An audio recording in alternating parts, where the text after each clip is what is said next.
Welcome back to the Super Tuesday recap. You have the entire team here with you today. It is Chris here, Deepam, we have Shanna and the Doctor. All are joining us on this. Man, this is turning into a super show.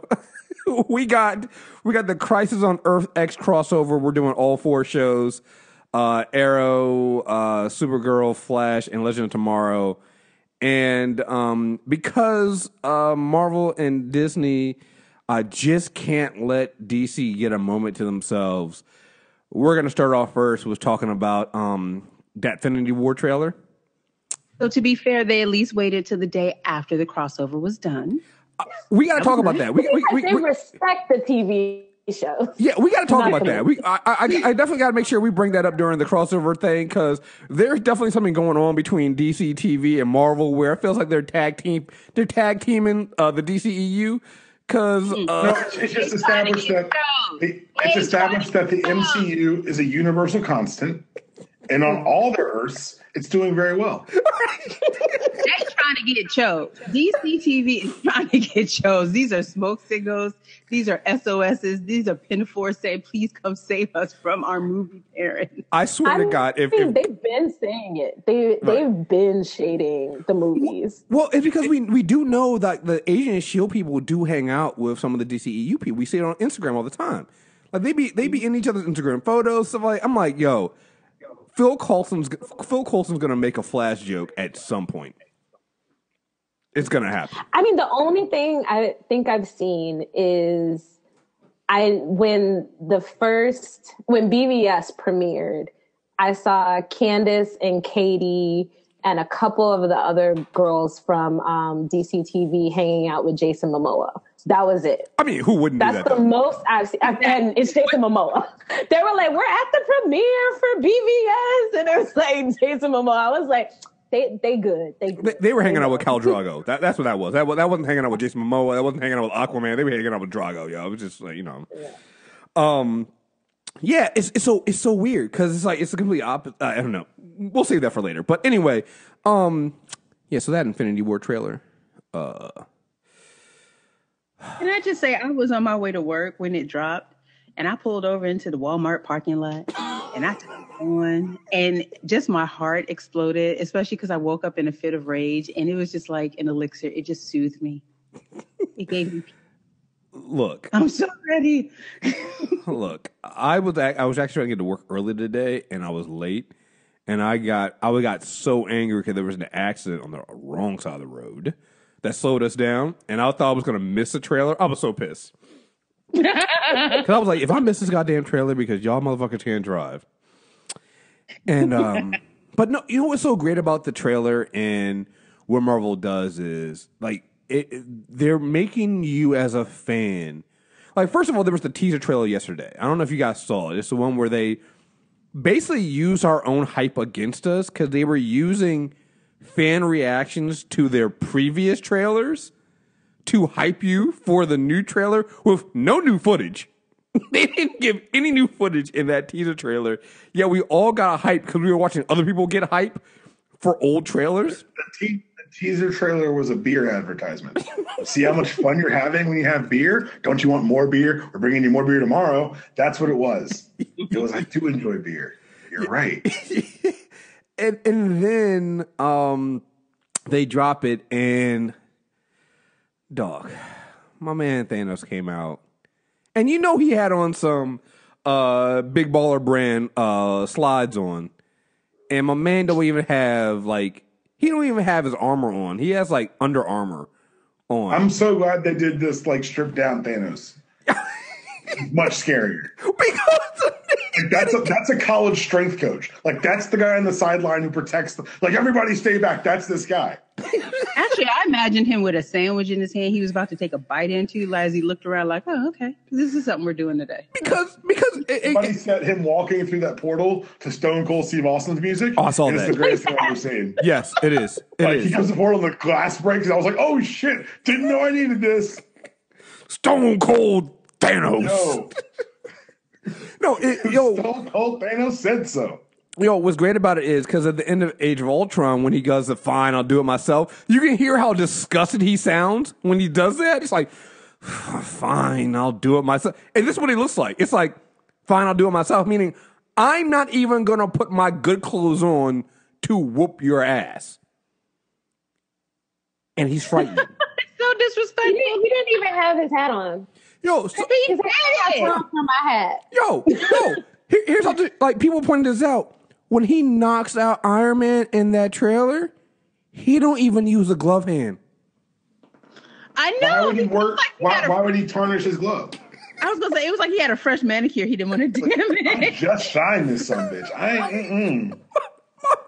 Keep the offhand, sir. And the thing that makes you mad is the nigga only got 2 stones. Yeah, but he big dick swagging. He don't care. Yo, it's just He's like 2 stones. How many more I need? Oh, light work. Right. Like, oh my goodness, I can't wait. This shit is gonna be so. There are so many people in this movie. I can't wait. It's just. Yo, I got hyped off of Spider-Man's arm hairs taken up. Yo. That happened to me today. That was all of us though. Like when it occurred to his arm hair, I was like, "Oh shit, arm hair!" I think I said that. When the slow original theme is playing, between that and then remember that original speech at the beginning was said by Nick Fury in Avengers, and then when you get all the the original Avengers saying a piece of it. And then you get that slow Avengers theme. Yeah, my arm hairs are already sticking up. Yeah, I was like, oh, we doing this now. Okay. All right, cool. Here's the thing. This is a teaser trailer. None of this could ever be shown to us in the film. Yeah. None of that footage is in the film. This is not even going to be their best trailer. This is just them like teasing us, yo. This is just them going, hey, we're going to give you a little taste. Like, this is what we're going to give you. First hit is free. I bet Marvel's so fucking mean. Yeah, first hit is free. Here you go. And the thing I love about it is, because I got on, we got on DC. I don't know, first DC mention. Got on DC about this when they kept running all the Justice League trailers before Wonder Woman dropped, and we were like, listen, if you're going to at least do that, first of all, it's fucked up because not even Marvel's doing that, right? They've been doing all this Black Panther stuff, and then it was the Infinity War trailer. But if you're going to do this, right? And you know that Wonder Woman is in Justice League, why don't you make a Justice League heavy? Why don't you make a Wonder Woman heavy Justice League trailer, right? Because then you're promoting both movies. WB was like, nah, we good. Marvel's like, yo, hold my beer. Watch what I won't allow you to sully my thoughts about this trailer with the mentions of the other company. I'm just saying that they don't exist for the purposes of this trailer. They don't exist. I'm just saying, even off of the marketing point of view, there is a perfect layup. Like, you have Black Panther coming out next. So you know what we're going to do? We're going to make sure this trailer is heavily featured with Black Panther and Wakanda so that you're now even more hyped. Because all I can start seeing from people are going, oh my goodness, that means Black Panther is going to directly lead into, which as comic fans, as movie fans, we knew that. But now you get the general audience going, oh, Black Panther matters even more now.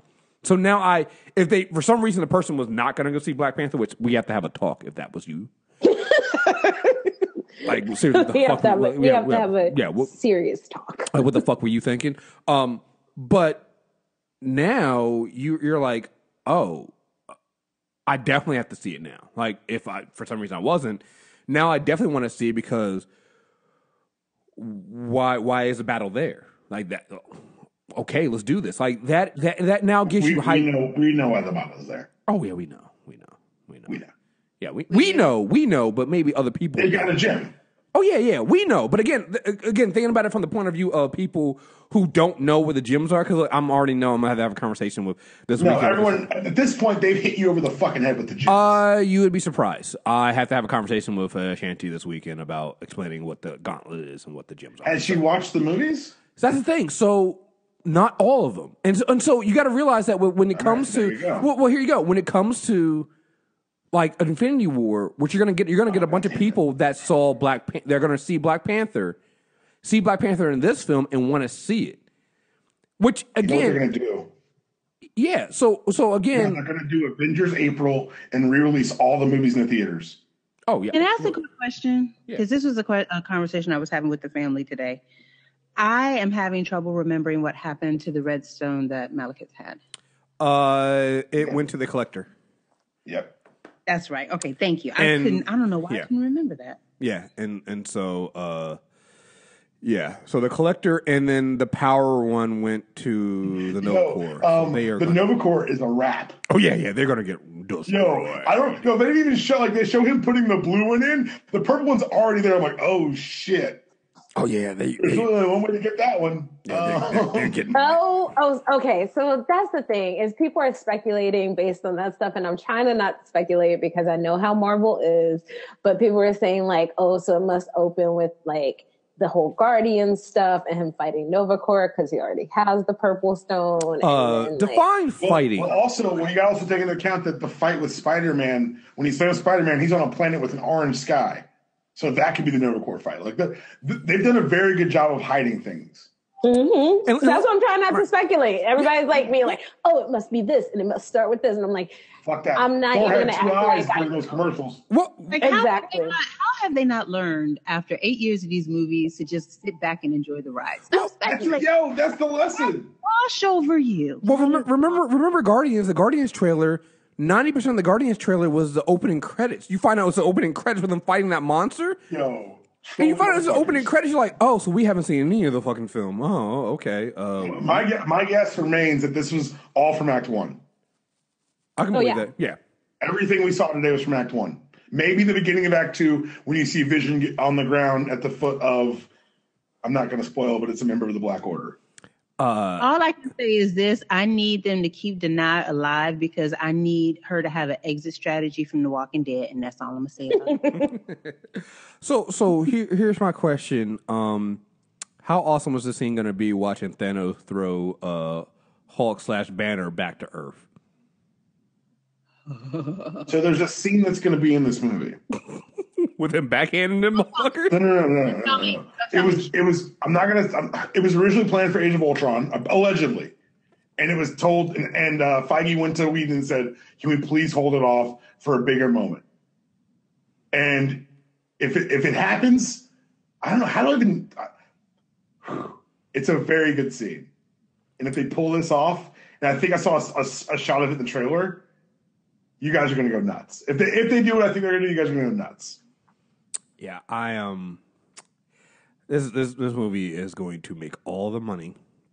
$40 billion, easy. I've already dedicated my Social Security check to Marvel at this point. I went to see my parents at lunch today to steal some leftovers, and the first thing my mother said to me was, "How about that trailer?" I was like, "Wait a second, yo!" Like, it was all over social media today. Smart and wise individual. It was all over social media today. It's all anybody was talking about all day. You knew this, sir. They're your parents. Come on. Like, why? They could have said hi. No. They bird you. They know you for what? You 31, for all these 3 decades plus. Yeah. Let's get to the important stuff. Love you. Yeah. What about the trailer? You're not wrong. Cut to the chase, yo. Cut to the chase. Why won't they just let the money come out pre-tax from my check? Is the real question. Say that again. I said no, and I'm like, but why? Yeah, yeah. Disney should have a pre-tax allocation for you because here's the thing: if you see we're talking about Marvel right now, but if you look at the Disney thing, they're like Disney is trying to own us. Like it is scary. And this is before apparently allegedly they're back in talks for 20th Century Fox, which is that happens. That's just fucking sketchy. They want to do it quietly. Let's shut the fuck up and let them do it. Let them do it. I'm telling you they've stated through back channels that they want to do it like they did the Lucasfilm deal, where no one knows it happens till it's over. So let's shut the fuck up. Let them work. What I will say is because if I can get the first family of Marvel home, let's roll. Oh my God. What I will say is this: if I know I've been griping, I'm like, I can't do no more streaming services. I will drop Hulu for that one.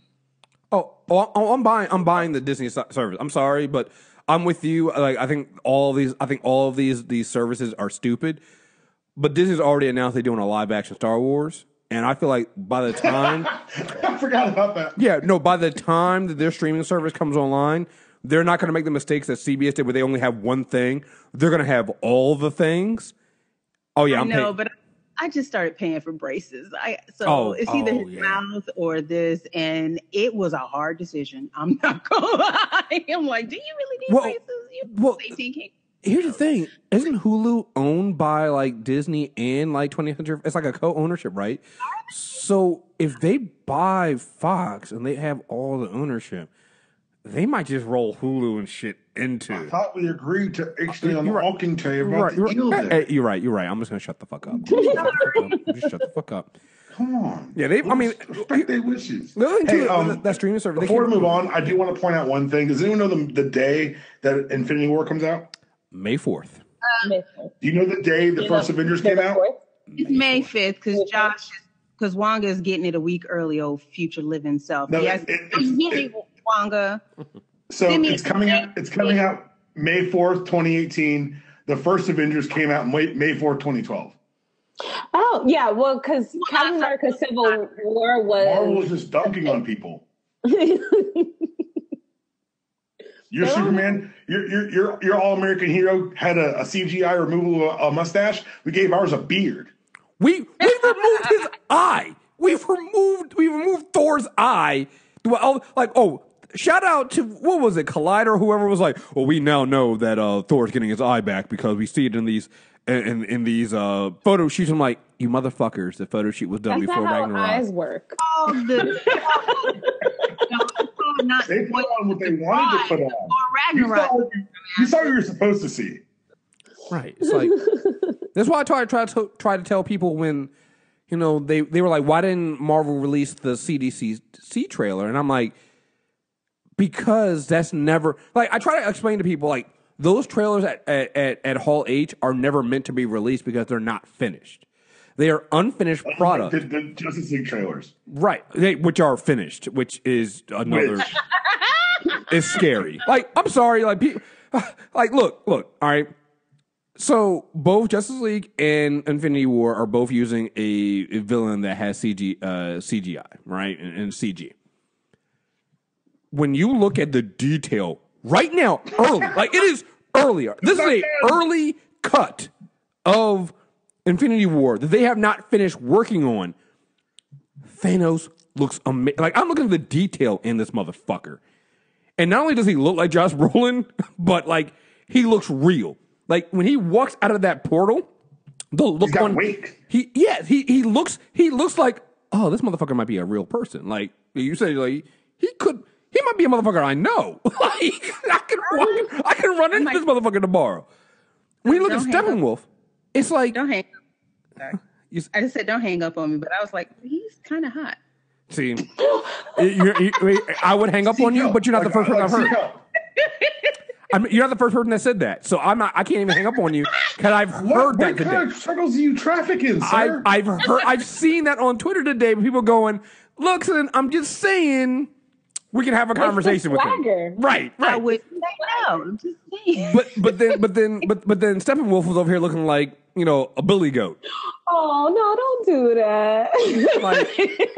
We really shouldn't talk about Justice League because I have much meaner things to say now. I was trying to be so nice in that spoiler review. Dude, I heard that. I'm like, okay, deep pump in effect. Well, listen. So are we done with the trailer yet?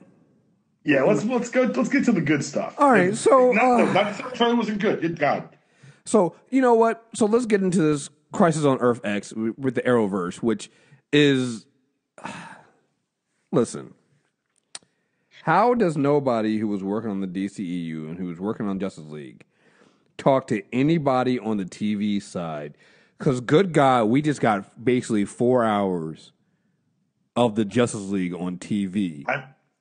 With the exception of Kreisberg, who just got fired today. Yeah, fuck him. Yeah, fuck him. I'm convinced that they took some of those producers and let them see an early cut of Justice League, and then they came back and said, well, this is going to be really easy to beat. I think they took him in to see it and said, "Don't you fucking dare! Don't you dare turn anything in that looks like this." This is I can't believe this just happened. And the thing is, so like, you know, having just like talked to some of the like special effects people and all that kind of stuff, or people who work on those shows, they're like, our folks have actually gotten better at doing it in a short amount of time. Like the turnaround between when they ask them like, hey, can you like have a giant gorilla run through a city, and when they need to have it done by is shorter. It's tighter. Mm-hmm. How? But y'all keep they're getting better. Yo, here's the thing. Here's a crazy thing. Well, I'll give the mustache thing because apparently that is a tough thing to do in like the. Chris is in a good mood tonight. No. This isn't the problem. Is one like FX people say like doing mouths and doing that stuff digitally is hard. You need more time to do that, or it's not going to look well, particularly on a big screen. The problem is Warner Brothers are some idiots and didn't think that through. But beside that, look, Crisis on Earth X. Somebody pointed this out today, and I forgot because there's so much good stuff that happens in this. I forgot about it. When they're in Central City at the beginning during the montage, Flash is fighting fucking King Shark again. They threw away King Shark. I fucking love it. They threw in King Shark again just because to let us know. Yeah, man. Just in case y'all didn't know, we about to do this shit. We're gonna throw away King Shark at the beginning of the show.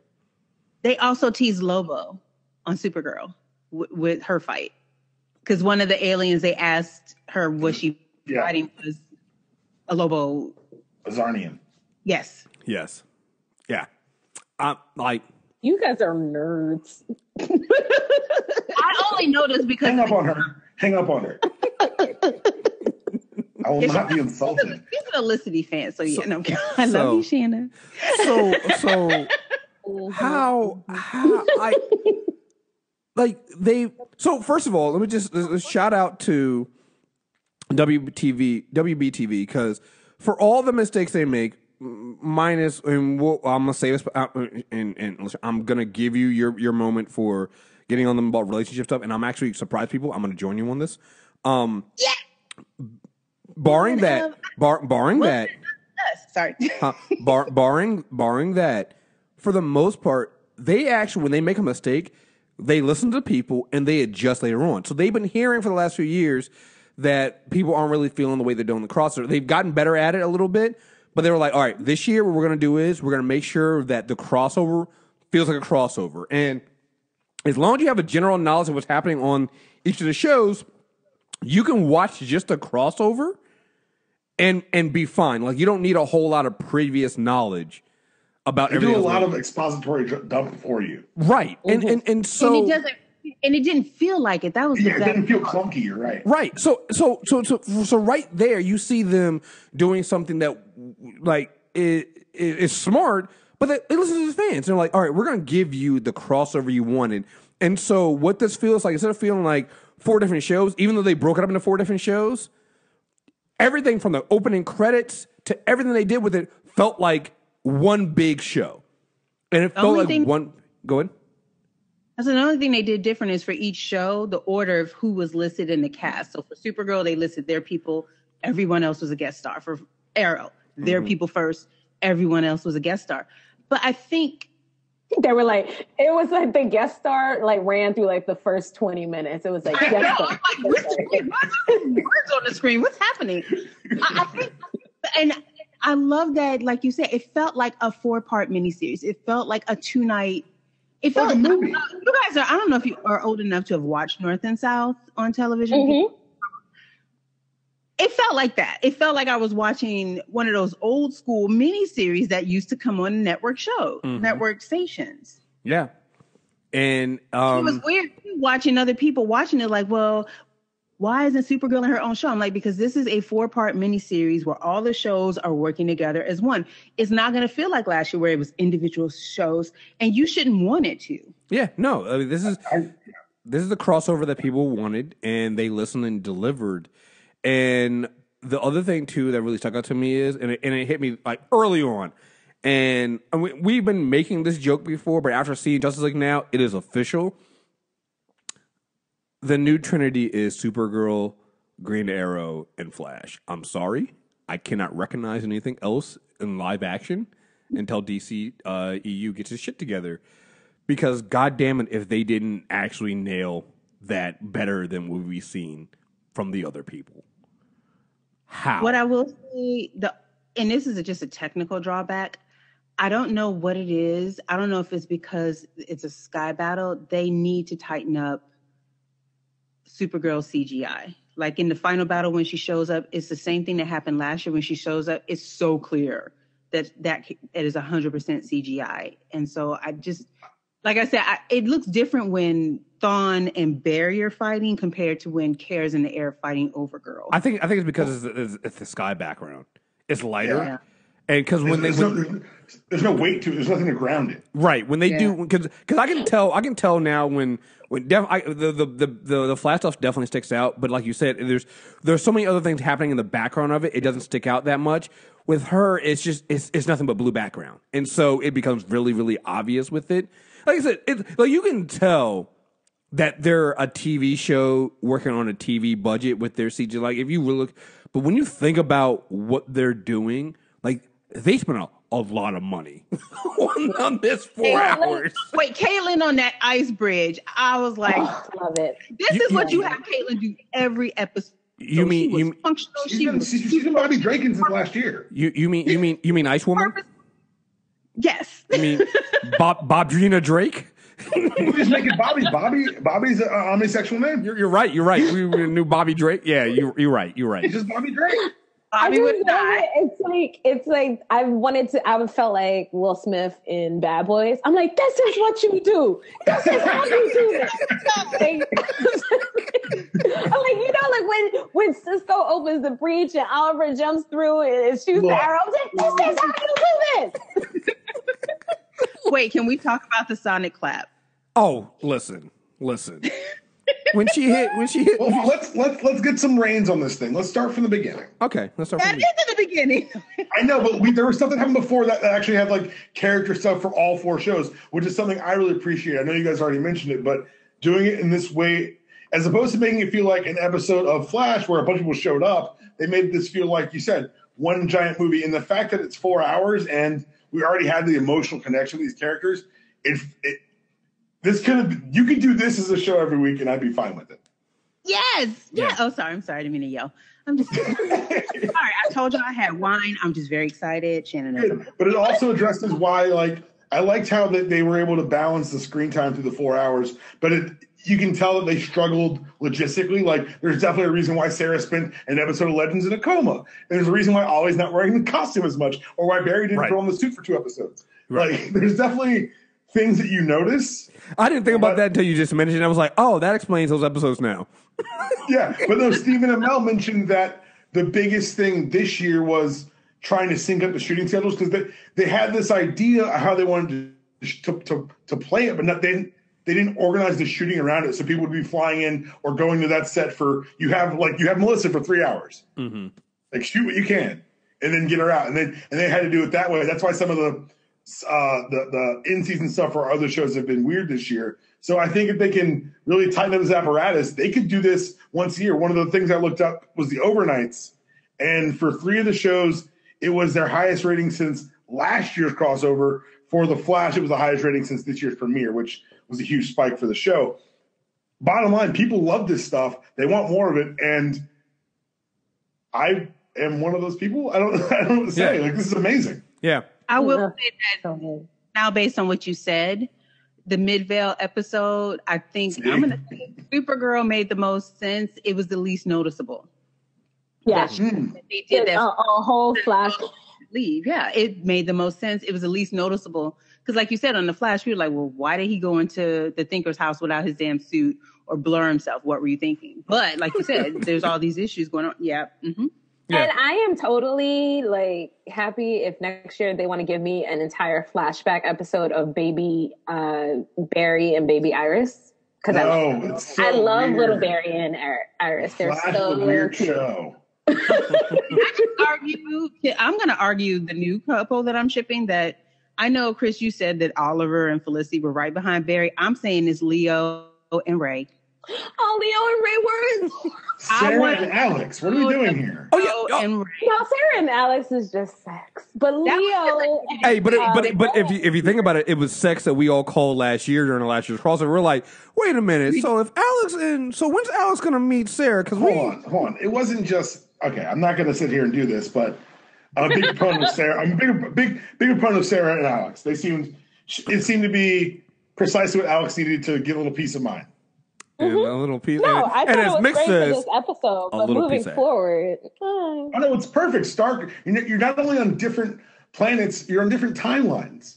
Yeah, it's perfect. You know, she can drop in whenever she wants to. We already have it. We already have an inner Earth relationship anyway with Cisco and Gypsy. So I mean, it works. I mean, yeah. What if Cisco's now like their chaperone? Like, here, yeah, I'll pick you up in 2 hours. Yeah, right. All that is a intergalactic, interworld booty call. That's all that is. You're cheaping it. You're making it something cheap and tawdry. Your point is, sir, sometimes you gotta go. Let me stop. Go on. Hey, That's listen. Let's get back to the show. I bought my photo out with John Bernthal this weekend. Lord have mercy. I'm glad they were able to have I think the marriage was a great conceit to throw all these shows together, because part of the problem with having this major crossover is they've literally sequestered Supergirl on another Earth. Right. Mm-hmm. And so for them to pull it off, they found a reason to put them all together. And aside from some minor wedding day details that I will quibble with, listen, I think it was actually really well done. And it seemed like a pretty seamless setup. Did I tell you guys about my headcanon? Kara, wait, real quick. Kara had to sing the song that Chris loves so much, and she has a beautiful voice, and she did a lovely job with it. It's a song Barry sang to Iris, right? Yes. Yep. I got emotional when she started singing. My headcanon is that Earth One Kara is happy on Krypton and never blew up. And she and her family Oliver has Krypton. Oliver has kryptonite. It blew up. I was busy. I'm busy killing all the children. I said Barry and Oliver on Kara's Earth is dead. I said Karen Clark when Barry's Earth is dead. I'm like, all the kids is just dead. That's why you don't see them. Sorted. No, Krypton blew up because Oliver has kryptonite. We can all tell who's the optimistic one of the four. They all dead. Damn. But no, clearly Krypton blew up on Earth One because, like Chris was saying, they have kryptonite. Yeah. Nope. Okay. Not my headcanon. Not my headcanon. Yeah. So that's not my ministry, y'all. That's hey, listen. The ship landed on Argon, and that's that. They got the whole little society over there. It's out there. You can believe whatever you want to believe. I'm just saying, Oliver got that kryptonite from somewhere, and kryptonite only comes from one place. So I'm just. Well, he also has Cisco, who has access to all the other world. True. They could have. If you want to believe that, you can believe that if you want to. Just damn. I'm here to crush hopes. So not my ministry. Also, can we point out? You hit that kryptonite arrow. We just to go there for just. We gonna wait on our Lord and Savior Oliver Christ. All right, we gotta. It's Green Batman. Green Batman. I don't give up on my friend. She ain't your friend. You bought a kryptonite arrow to a wedding that you didn't even know was gonna get blown up. She ain't your friend. Okay. Hold on. We gotta save that. We gotta say hold this argument. We got some other stuff to take care of first. Shout out to them just quietly or not so quietly throwing in, which is probably either a daughter or a granddaughter of Barry and Iris. Look at their baby girl. Because that's Dawn. I'm sitting there going, did these motherfuckers really just? Did they just? Yep, they really did. Cast her and everything, and cast JPK. That's my girl. Who? She was on Black Sails. She was in an episode of Small Show. She used to be on the other show, The Circle. She was on a CW show for a while, and then she was on Black Sails. But her name is Jessica Parker Kennedy. I just call her JPK. She was also a Meta on Smallville before, so she's been in. This is not her first foray into the DC universe. So this definitely means at some point we're getting Bart, right? Bart's a grandkid. I know. Tornado twin. I mean, I know he's a grandkid, but he's also a time traveler, and we just got another. We got time traveling we got time traveling. We don't know what we have. We have a talking waitress. Let's not just. We have someone who is talking too much. I think okay. Interesting is another thing, but like. Okay. We're making leaps. So who do you think she is? She's not just. Her character description was a new person will be showing up who takes a lot of interest in Barry and Iris. That was clearly their descendant. It's somebody. It's not just a waitress. We know that much. Like chatty waitress. A chatty. Yeah, make sure you come on, dude. Come on, man. Chris is our resident Grinch, Deepalm. You do not need to take that. They didn't say I do. Wait. The thing she's prophesizing didn't happen. No, but she was so excited to be at their wedding. She's the caterer.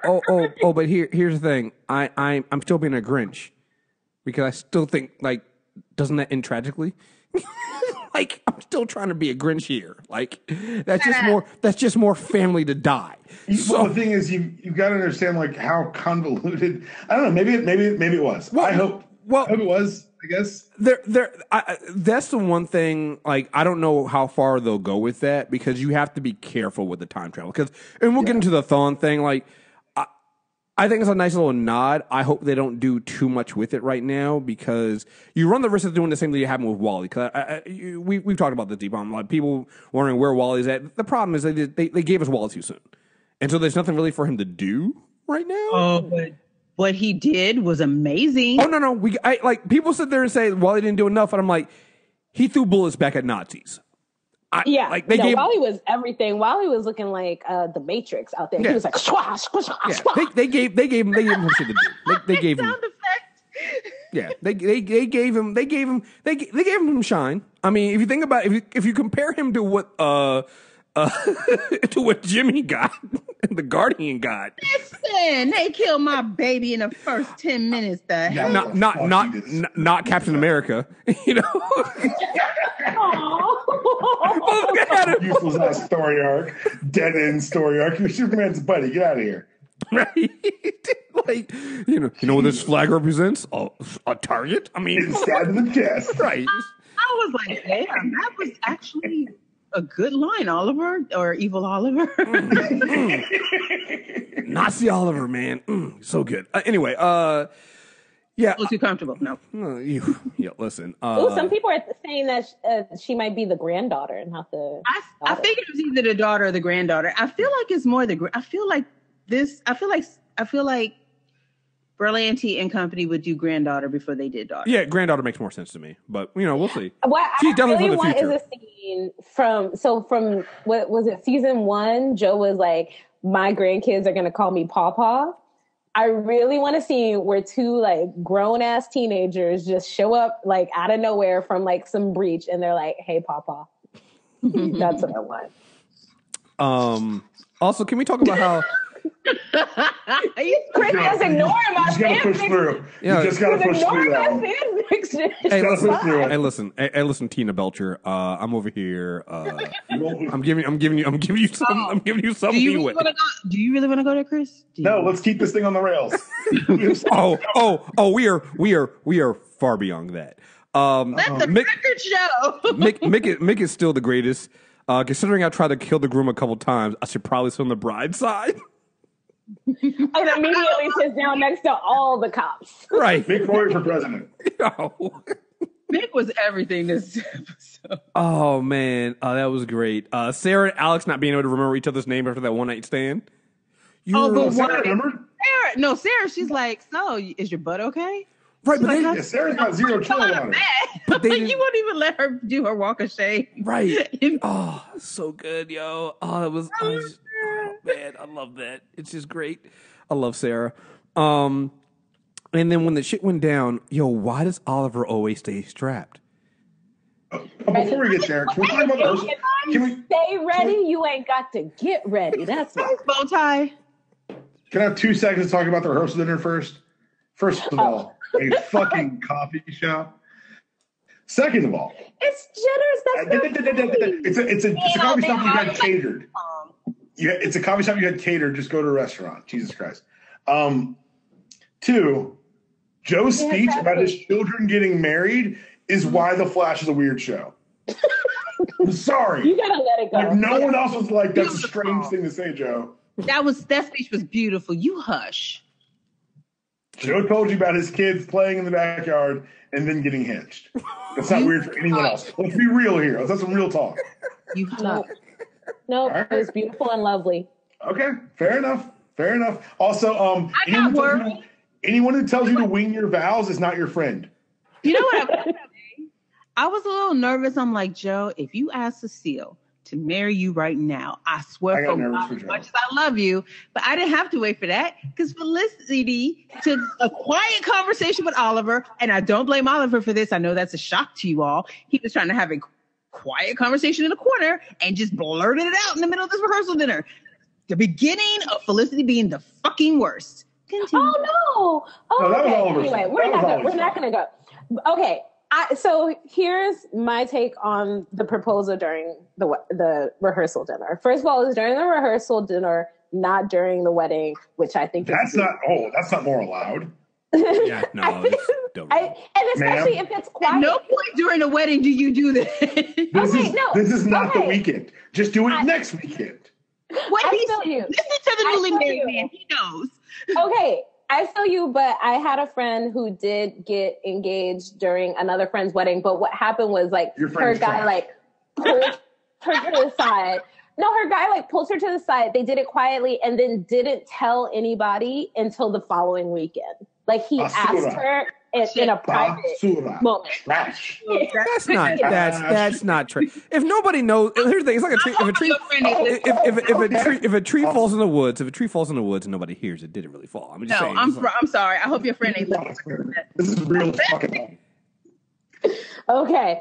Then the other thing was I thought it made sense because both of them, even though like Felicity's whole thing was like, I'm scared, but I think both of them were like kind of feeling tentative about it. And that's why Ollie did it so like casually, like, so, we should do this with the crab cakes and the people and the, declaring our love to each other in front of everyone. I thought it was incredibly sweet. But Dana, I love you like pancakes, but you can't come to my wedding. I'm sorry, you can't do it. No, girl, no. I thought it was adorable. More than likely, if I do come to your wedding, I'll be single because I'm perpetually single, so you don't have to worry about. So here's the thing. Let's go ahead and knock this out right now and get it all out. So we're already here right now. Let's get the whole thing out. The whole wedding proposal thing.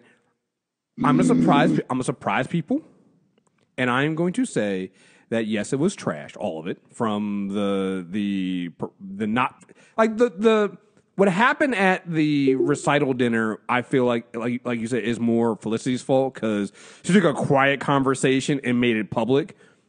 The end. Here's the thing. The end where they did the wedding thing. It does. I understand why everybody's upset. It doesn't bother me up front just because it was no longer a wedding. I mean, they were having John Diggle after they kidnapped him. More on that later. Yeah. After they were like 2 steps over from it where he threw up. So at this point, I'm like, okay, this is no longer about being a beautiful ceremony, just trying to get this shit done. However, I will say, overall, the CW just the weakest thing that they do in the Arrowverse is relationships across the board, across shows. Every single look, I love Legends of Tomorrow. All the relationships on that show have been forced and trashed and terrible.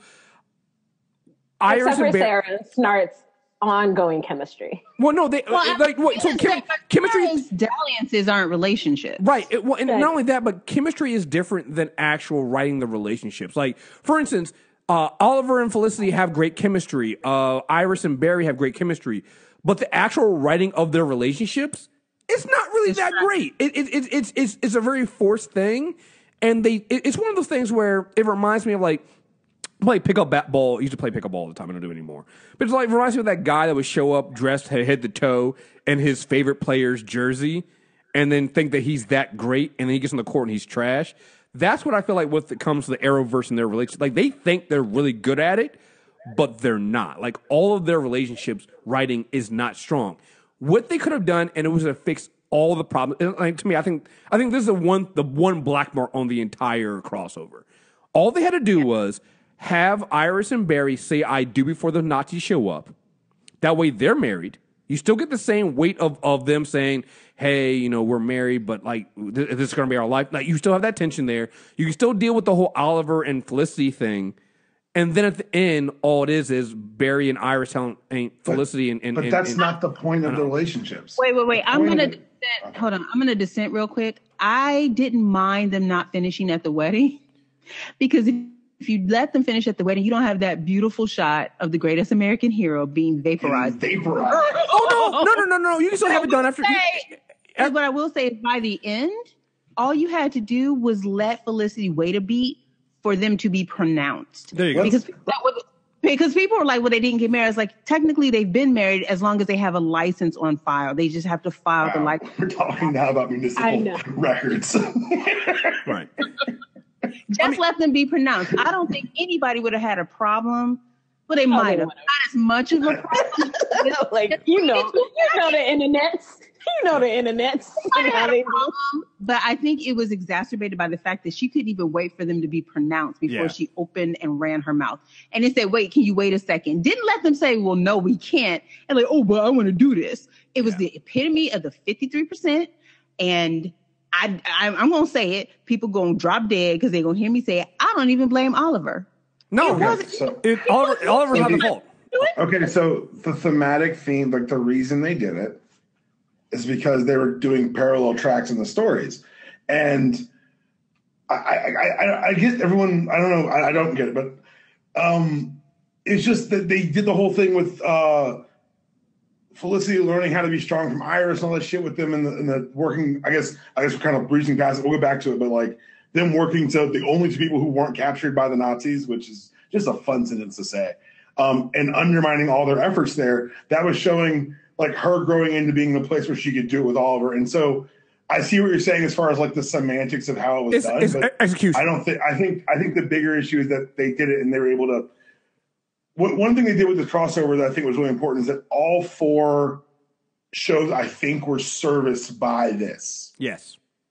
Like whether it be a big event or an emotional awakening from Kara, kind of the development of Kara's I'm an alien, it's my only place here type thing, seeing how darkly that can be taken, to Oliver and Felicity obviously getting married, to obviously what happened with Martin Stein. God. I'm not ready. And then obviously Iris and Barry getting married. I just love the fact that they decide once the world's greatest American hero is vaporized, they launch into a absolute, probably my favorite fight scene of the whole crossover because no one's in costume. Yeah. Mm-hmm. And of course, Mick has his flamethrower. And of course, the best part that I did not know until I saw the trailer that I did not know I wanted was Cisco opening that breach and Oliver coming through there. I was like, it's a win. Let's go. Listen. Okay, Again, can the unabashed shipper give her view on the double wedding? Go right ahead. No, go ahead. I love you. First of all, obviously not upset. These are my two favorite couples in this whole universe. So the fact that both of my two favorite couples are now married, I'm here for it. It was so comic booky, like try and have the big wedding. Everything immediately falls apart. Okay, now we're going to do some random ass fucking shit in the park with Diggle marrying us after we just made him throw up. His breath is probably hot, whatever. So that was first. I'm like, how can anybody be that offended over this ranky janky wedding anyway? I mean, that's the thing. It's like when you put it in the context of comic books, it makes sense.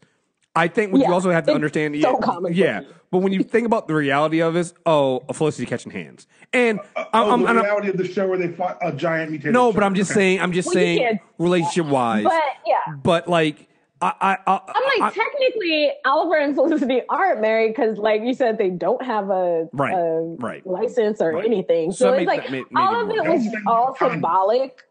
And Barry and Iris got to do their vows. Their vows were great.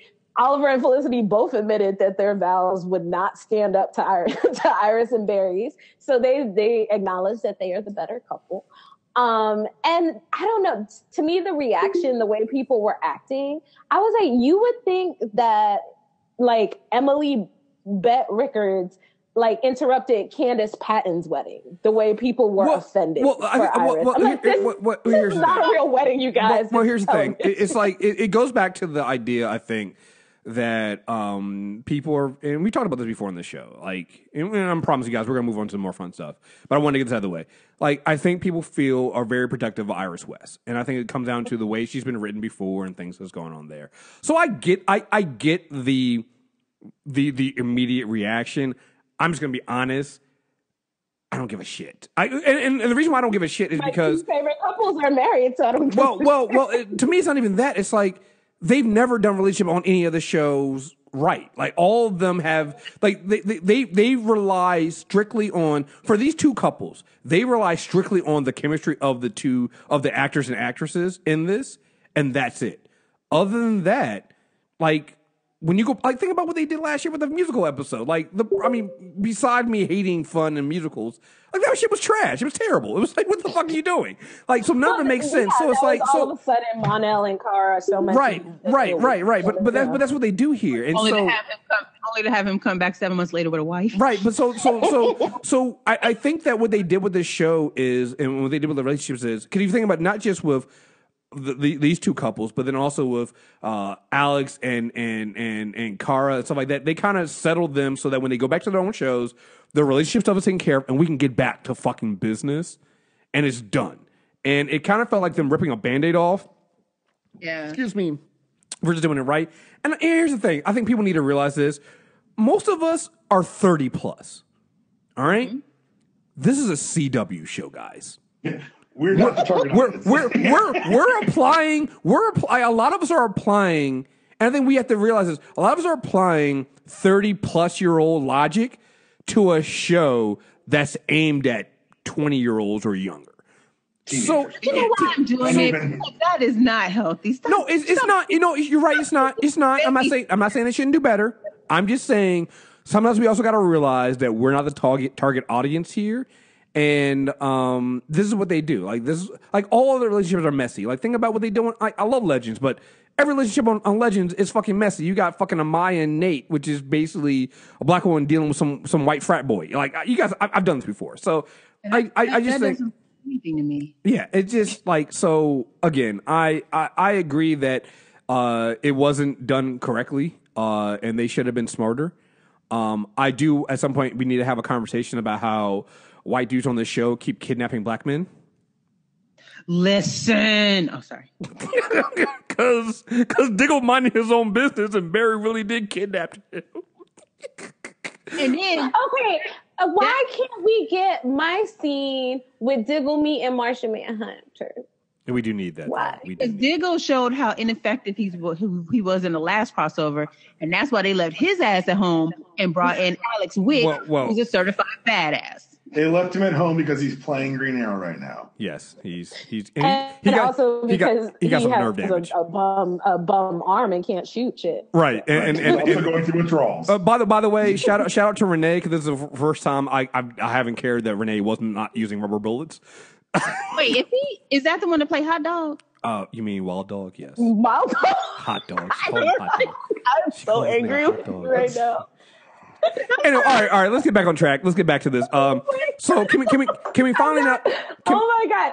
Someone please! I need whoever is gonna listen to this at some point to please just cut out that small clip. All right. So can we now talk about why Oliver's always strapped? My man had the collapsible bow. Where'd he get the arrows from? Did he?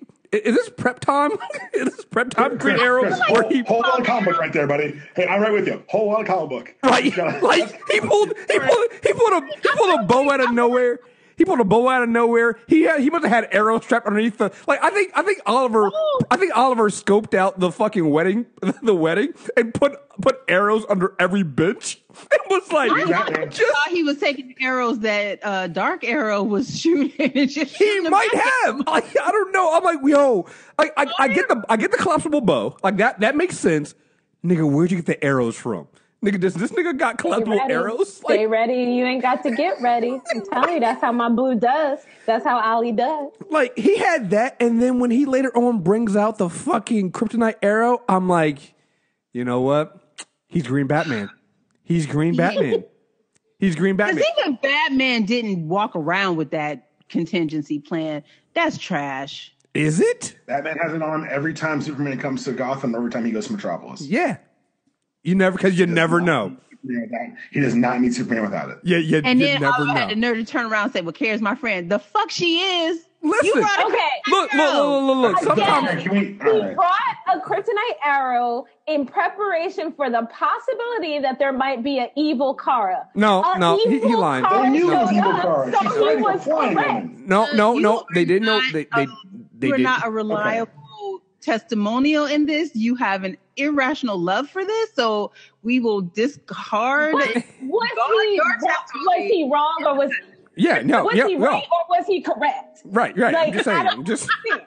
Look. Here's the thing. All right. So look, it's not that he's not friends with Kara. It's just that you don't know if your friend might look here. First of all, let's not forget, Oliver has had to fight a fucked up evil Barry before.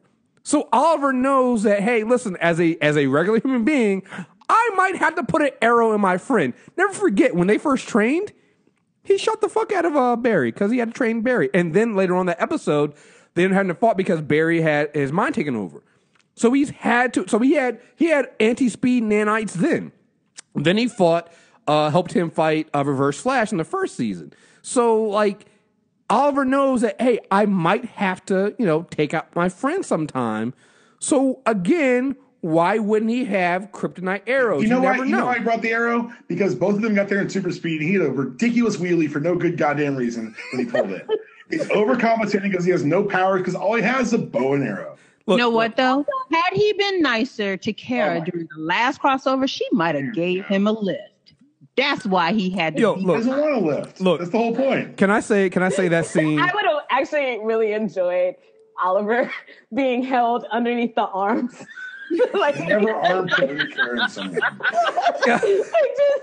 No, she got to grab him by the him down. No, she got to grab him by the back of the hood like cats do the little babies and hold him like that and carry him by the scruff of his neck. I would live for that. Yo, listen. So that scene right there, when he shows up after with Barry and Supergirl waiting for him, is when I go, God damn it, they're Batman, Superman, and Wonder Woman, because I was like, yo, they were like, listen, super speed, I do not have it, okay? And he was so annoyed that they left him. It was so good. And you know what? All the more reason why he broke out that kryptonite arrow to remind Kara that, listen, I will shoot your ass. I'm just saying, we friends, but I will put an arrow in your ass. Just saying. And he didn't have just one kryptonite arrow. He had a bunch of them, yo. Like, listen, this is how fucked up Oliver is, yo. He not just had kryptonite arrows, he had them encased in lead so she couldn't tell that they were kryptonite, yo. Right. He's so smart. Yo. I love my Oliver. In case evil you ever showed up. I'm just saying, he's right. Yeah, I know. We're getting some Yeah, I don't know what Do you have that event going on back there, Shannon? There we go. It was Shannon. Yeah, someone is playing the piano somewhere near me. Sorry. They're really good though. They are. Like, it's very pretty. It's like very classical moment. So we get who the characters are. First of all, at this point, and I love the fact that they did this. At this point, Barry doesn't even ask like how Thawne is still around and bothering him. He's just like, it's time travel. It's gonna. You know what? I'm like, thank you for not even trying to explain it. It works. Was it Mick or was it Ray? It was like, dang, why can't we get rid of it? It was Ray. Yeah. Yeah. Thawne again? Didn't he die? Ray and Thawne were locked in the space shuttle last year. Yeah. Oh, yeah. Mm-hmm. So I wonder, it's no question, because I checked his IMDb and Matt Letcher wasn't doing anything. I wonder why they didn't call him in. I think Tom Cavanaugh twice. Yeah, that's at this point they got everybody working overtime. They were like, "Look, we have pushed the budget." Yeah, I think you get Tom Cavanaugh to play, because I think it felt like I like the other guy who plays Thawne, like real Thawne, but if you can get Tom Cavanaugh playing Thawne again, you get Tom Cavanaugh to play Thawne again. Like, I get it, but I just enjoyed Matt so much when he was doing Thawne on Legends of Tomorrow. That was like, I'd love to see him back at some point. Well, that's why I love the end where he's like, you don't know what face I'm going to have next. Like, he might be back as Matt. Like I said, both guys who have played Thawne at this point are really good at it, and I can go either way with either one of them. So, yeah, not bad. I enjoy that. We have the other thing too isn't, and I have to say this, I don't think I ever did an auto review for Arrow during first season, or maybe not even second season. Making Prometheus Tommy, like Tommy was Tommy is one of the characters from season 1 that actually really grew on me, and I was actually really sad to see go. Like I screamed Tommy, like I screamed the word Tommy at my screen, like alone. I was just like, Tommy, because it was the best surprise ever. They usually kind of telegraph when they're going to bring him back in, or you hear about, like, you know, Stephen Amell or whatever. People will be talking about it. They really kept that one under wraps. He was the last person I was expecting. Apparently he finished shooting Chicago Med, flew to Vancouver to shoot the scenes, and then flew back. Yeah. Can I just think about it, they only need him for the scene inside the pipeline. Right. Yeah. Can I just say that it threw me for a minute? I was like, wait, is that? I had to go look it up because that looks like the original, but I'm not sure. I know he's on another show, and I was like, oh, that's the original Tommy. I love that they were able to get everybody back. It was amazing. Yeah, no, whenever they bring him in, because again, like, he's the one character where I'm like, if you can bring him back, because I really liked, like I said, Tommy, one of the ones you starting season 1, you're like, oh man, I'm not sure if I like this guy, but by the end when he died, you're like, not Tommy, not like even my cold ass is like, oh, you guys killed Tommy. Damn, yo, that's fucked up. So, well, it helps that in season 1 they decided to go from the 3 leads to the 1 lead, right? Because it was originally written where it was going to be him, Stephen Amell, Katie Cassidy, and Tommy. And as they figured out that he could carry it on his own, they started phasing out the other 2. Yeah, yeah. Oh, backing up before you proceed, because people were like, "Well, why is Alex there?" I'm like, "Okay, let's clear this up. It was a wedding. Kara took her +1, which was her sister. It made sense. But more than that, for those of y'all that's been slipping and avoiding Supergirl, get your life right, because even with the issues on CBS, Alex has been a badass since season 1. Wait. Get better, wake up. They explained it in the show, didn't they? While she was there. Yeah. People didn't realize that Alex was like, she's in the DEO. Why is she there? They should have brought They said John it explicitly at the very beginning. It was ridiculous what I was seeing. Well, they could have brought in John, or why didn't they bring in Vixen or this person? I'm like, because first of all, Vixen, no, we already have a Vixen. But 2, thematically, it makes sense for Alex to be there. Well, she's like, yeah. When it didn't make sense for John, it made sense for Alex to be there at a wedding where Kara needed a +1, and she wanted to get her sister off planet so they could both continue to recover from their shitty romantic lives. Well, not only that, but like you said, Alex is a badass. Like, so I don't understand. Like, I don't understand what people would complain about that, because, like, yo, like that scene where her and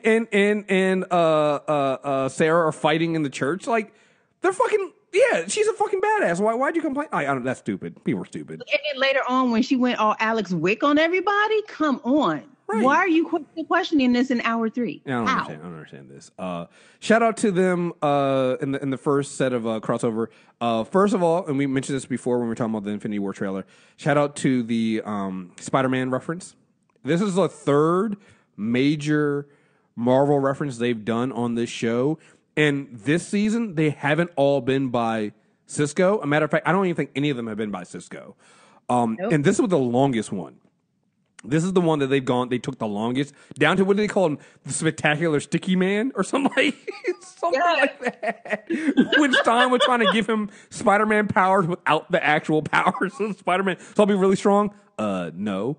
I'll be able to swing through buildings? No. What will I be able to do? You'll be able to stick to, like, walls. Like, Stein was going to give Jax the powers that, like, Meg gets when, like, she got, what was that episode of Family Guy where they get hit by radiation and Meg got the powers to, like, grow her nails really, really long?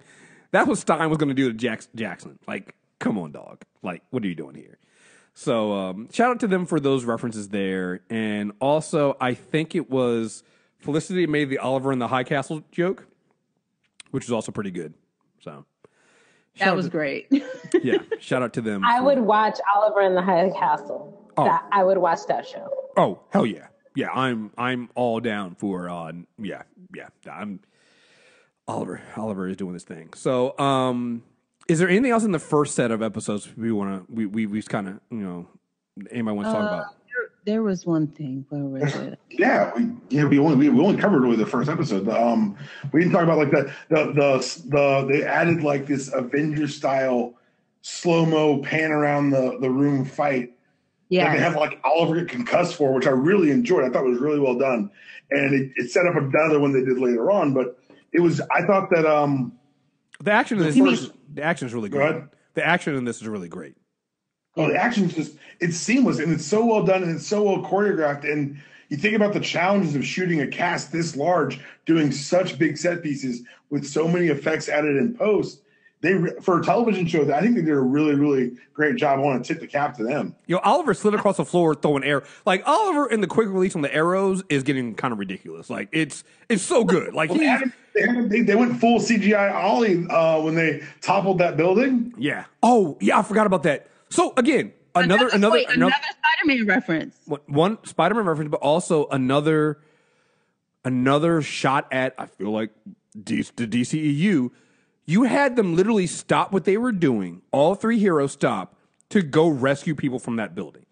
And so the other thing too is that they did really good in here. They did something that we talked about with, like, that the Justice League didn't do with Batman, is they gave their human character something to do. So Oliver is basically the Batman of the group, where he's just a regular guy, but they give him plenty of shit to do. Like, when he goes and he's, like, shooting his arrows to with the tensile strength to hold the building together as Barry and Supergirl go and rescue all those people. Like, that's Batman. Like, that's what something Batman would do. Later on, I can't remember if it's the first two episodes or later on, you have it might be this episode. Like, Oliver basically calls out what they should do. Is like, listen, Supergirl and Barry, you take care of your superpower people. We'll take care of the Nazis. We'll do this. This is a strategy. Like, they give Oliver basically the field general role of calling out what they should do and strategy and things like that. It's like, guys, that's what you need to do for Batman. Like, he's not going to be able, you're not going to get Batman going toe to toe with fucking Superman or anything like that. That's not his role. Like, you can put that as a little tease, but he's never going to really win that fight. But you give him something like this to do, where you give him human people to take care of, and you get him a job and a function on the team. It works, and they nailed it. And so when they run off to go save those people and save that building, it gives you a hint of, okay, these are our heroes. They're gonna put saving innocent lives over everything else, and it worked. And it was a great scene there. And again, it just embarrasses the DCEU for them getting it. You asked, was there anything in the first two episodes? We get it more in the last two, but we also were getting seeds of it in a couple of the lead-in episodes of Supergirl. I know we trashed the hell out of them on the nostalgia reviews, but the callbacks to the Christopher Reeve Superman movies were adorable and made me actually want to go watch the movies again, because it just like, this works. Yeah. My other thing from the first couple of episodes. Okay, I love these shows. It's but there's sometimes where they just go straight into the Velveeta. They just go into all the cheesiness, and it's like you could have stopped short, but you couldn't help yourself, could you? That scene where all of them are like getting into their costume, and they just have like Melissa walk towards the camera and pull her shirt apart. I was like, wasn't she just in her Supergirl outfit? Did she put on regular clothes just to do this strut? Yes. And like, I was like, y'all you couldn't help yourselves, could you? You just couldn't. But that's what you like. Honestly, like it may seem a little ham-fisted, but that's what you do when you have heroes who are icons. You do this. Like that's how you introduce. That's how you. I'm not saying. I'm just saying. Like it was like they were just like we're here. We're just gonna go that extra cheesy mile because that's who we are. Well, I liked how we got the revelation not just of who the other side is, but kind of the motivation and the pending death of. Can we just call her Overgirl? Are we just gonna go with Overgirl? Yeah, that's what so you mean we got evil Ali and evil Kara are fucking? Because that's.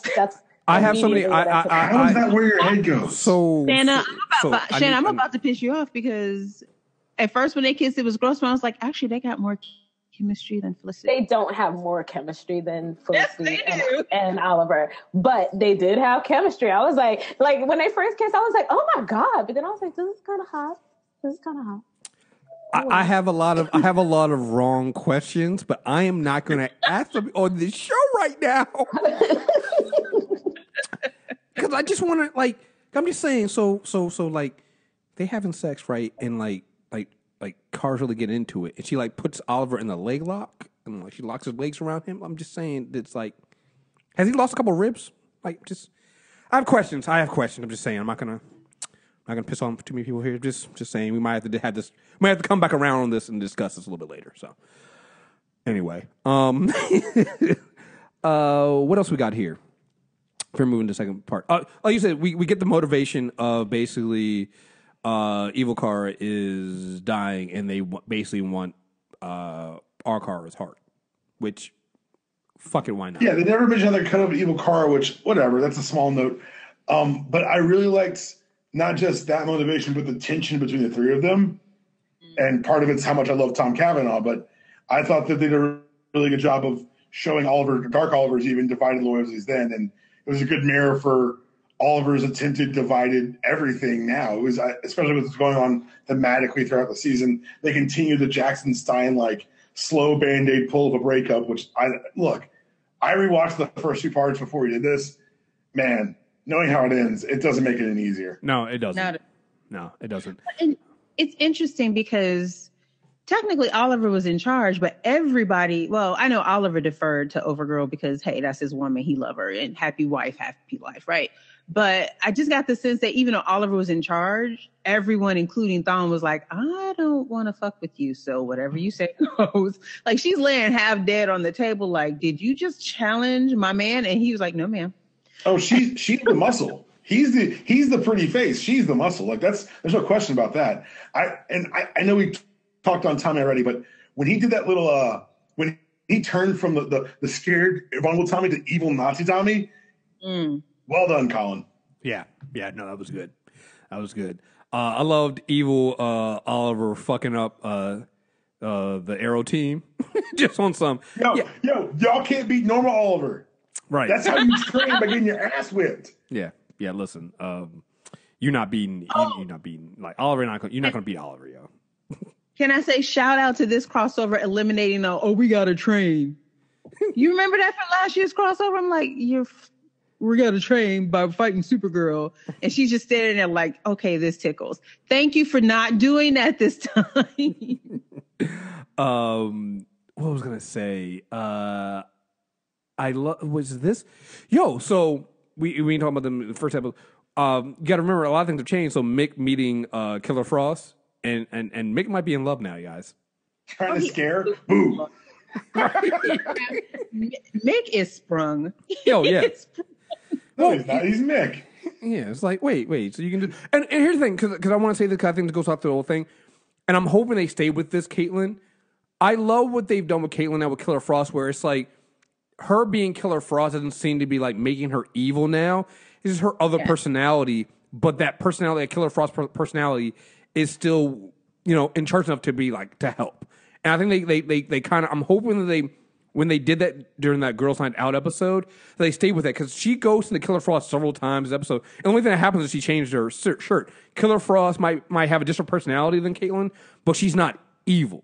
And I'm hoping they stay with that. I'm hoping they keep that going because I like that idea. I like that. I think it works for her character and allows her to not only just be scientist Caitlin that helps out with the biology stuff, which shout out to them this season for fixing that and allowing us to remember that Caitlin's actually good at science shit.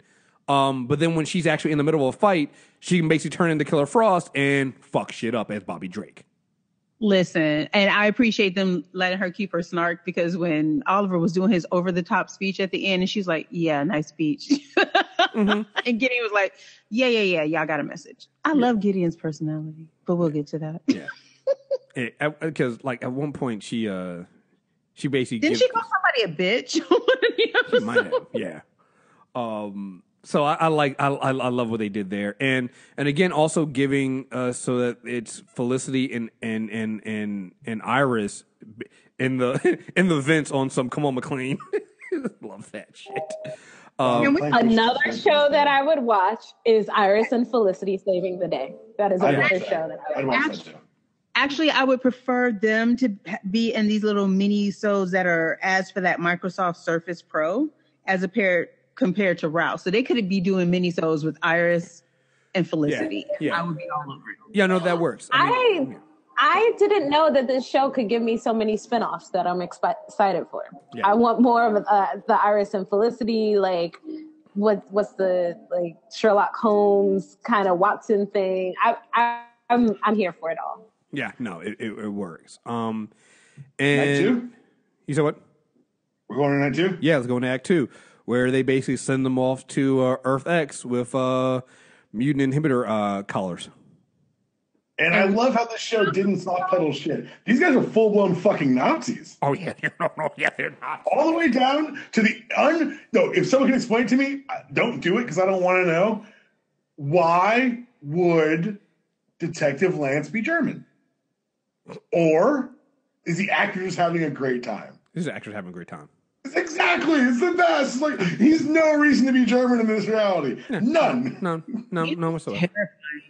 But yeah, when he says when he says to Sarah, it's like, yeah, I had a daughter who hasn't had the same sexual preferences as you, and I made sure I handled that. And I was like, yo, did you kill your own daughter? Did you? Which is something. Yeah, he did. When he said I eliminated that. Right. But what makes that so great is when you think about the fact that in our universe, in our world, Lance has technically lost his daughters 3 times. 4. Yeah, you're right. 4 times. Like it's just one of those things that damn. Yeah, it's like it's not poetic, but it kind of is. Right.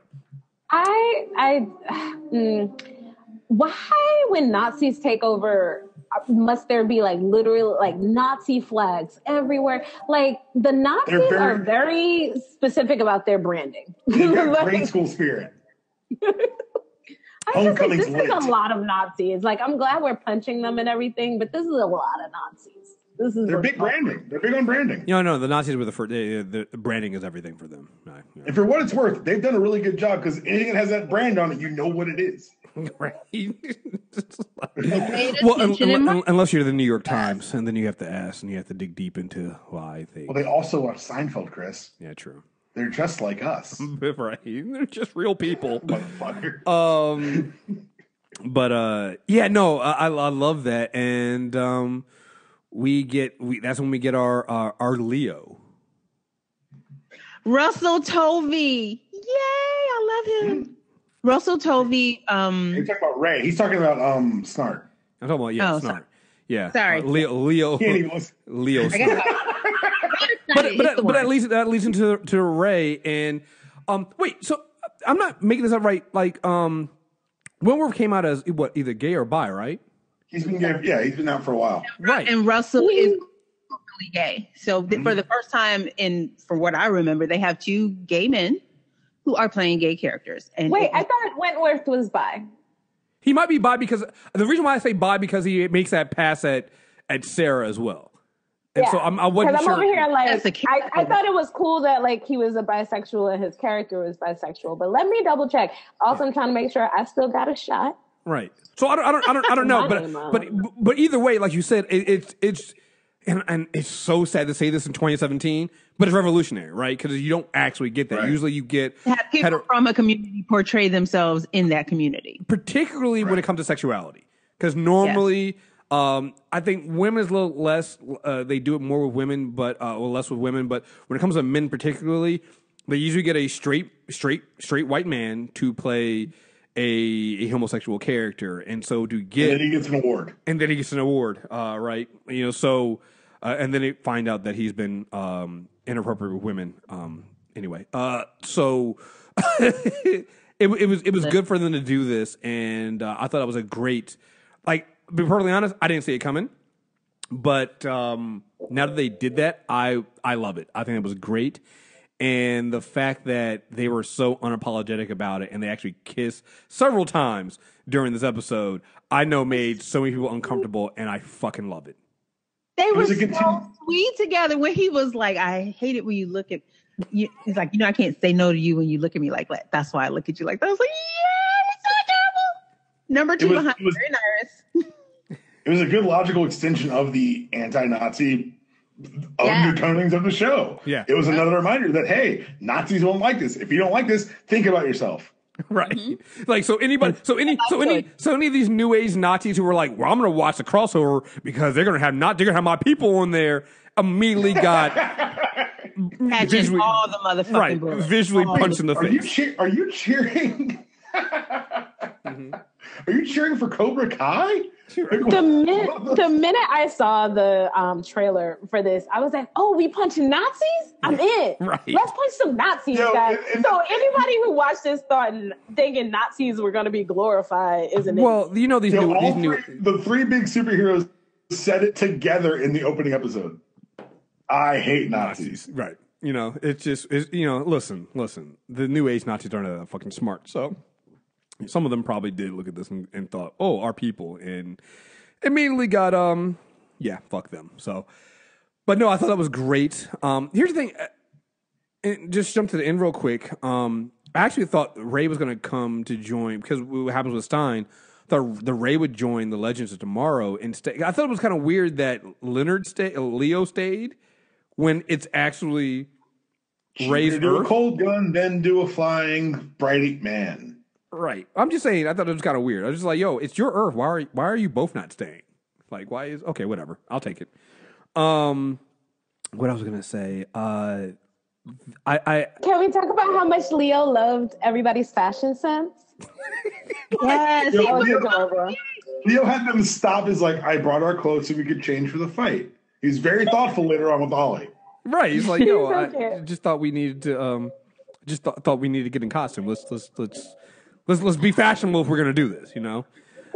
He said at the end to Barry, he goes, "I'm gonna need a hug." Yo, I love it. We are adorable. Listen, when Leo and Mick meet and Mick's like, yo, this is in my head. I'm seeing the snark ghost again, and they're like, no, you're not. And Mick's like, I can't wait for the next Legends. When we're gonna get more of this, we're gonna get more of this Mick and this snart. Oh, I can't wait for these episodes, man. It's gonna be so good. When Mick was like, I died in a fire, right? He's like, no, you just kept going back and back until every last officer was out. Oh, like, how did Wentworth keep a straight face? I love it, especially because it's the Leonard we know, it's the snart we know.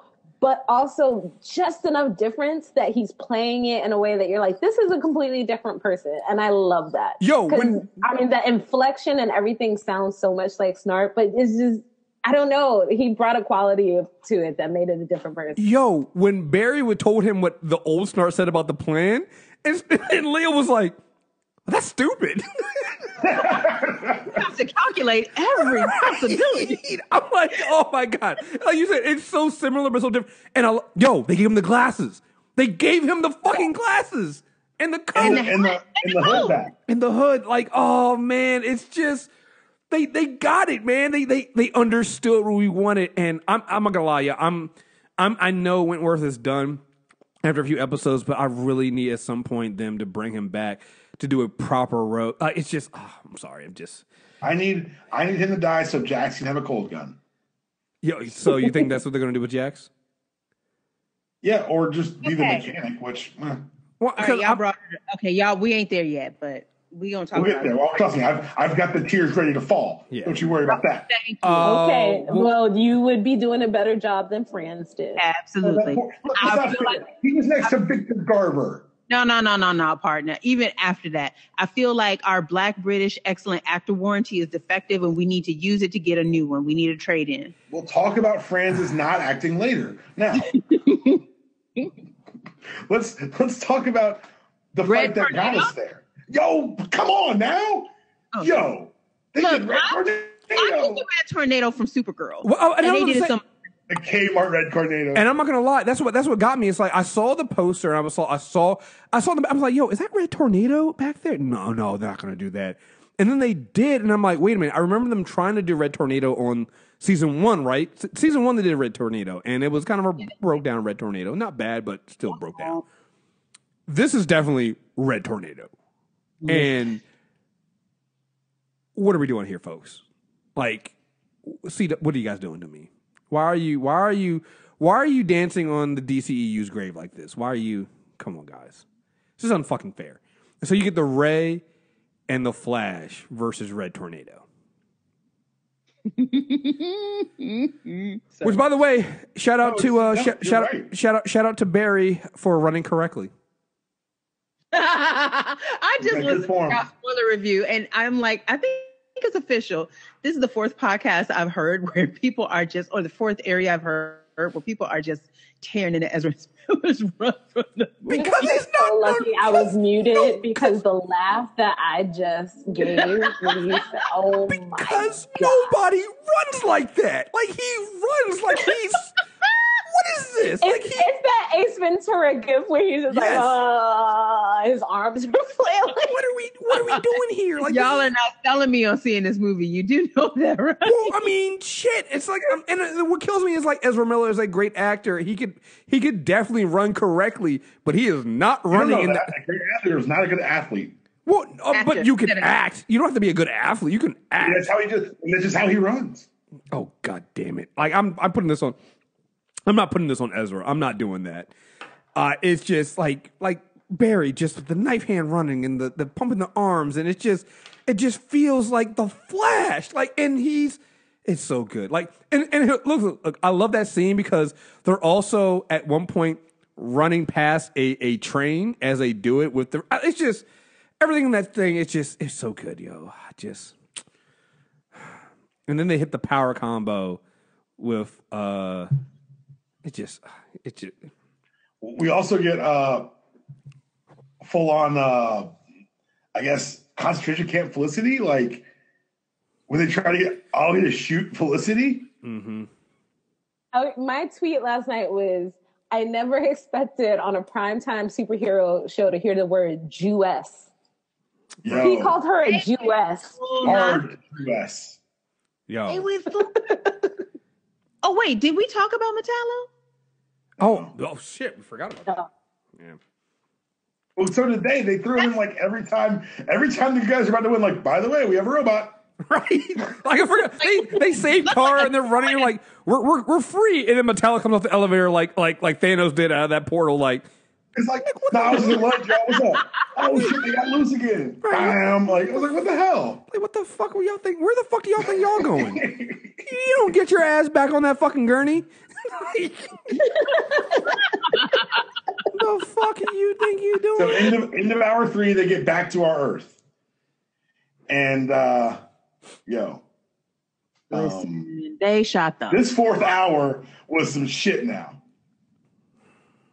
wait, you don't jump into the 4th hour until you talk about how they had all these Nazis shoot up a Jewish character. Yeah, they did really just shoot up.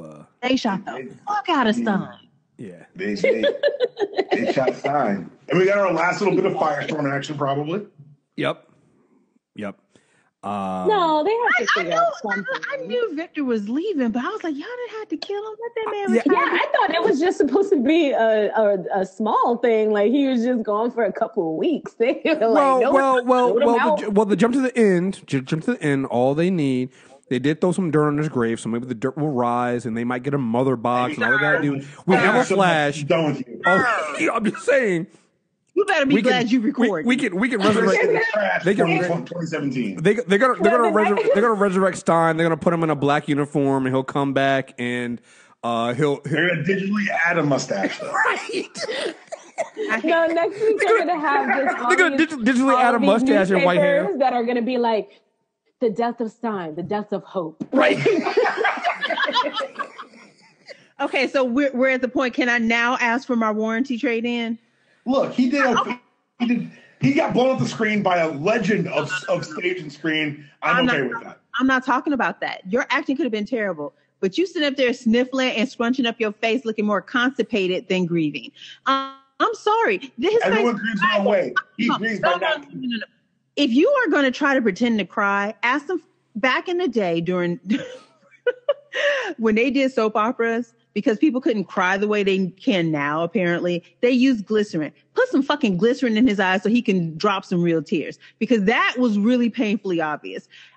So let's set Stein aside. When he went to tell Clarissa and Lily, the daughter, it doesn't he matter. was doing it again. You could show up in shocked silence if you couldn't squeeze out some tears. But you keep, oh my God. And it wasn't even the tears. It was just the acting was bad. Yeah. The acting was just bad. Like even in the earlier scenes when he's like, you think this is just about me not being Firestorm?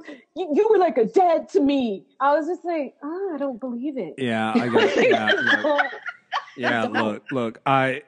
The scenes were emotional because of the way they handled Stein and what was being said between the two characters. But I gotta go with you on this one. Yeah, his acting was not that strong on that. I mean, people give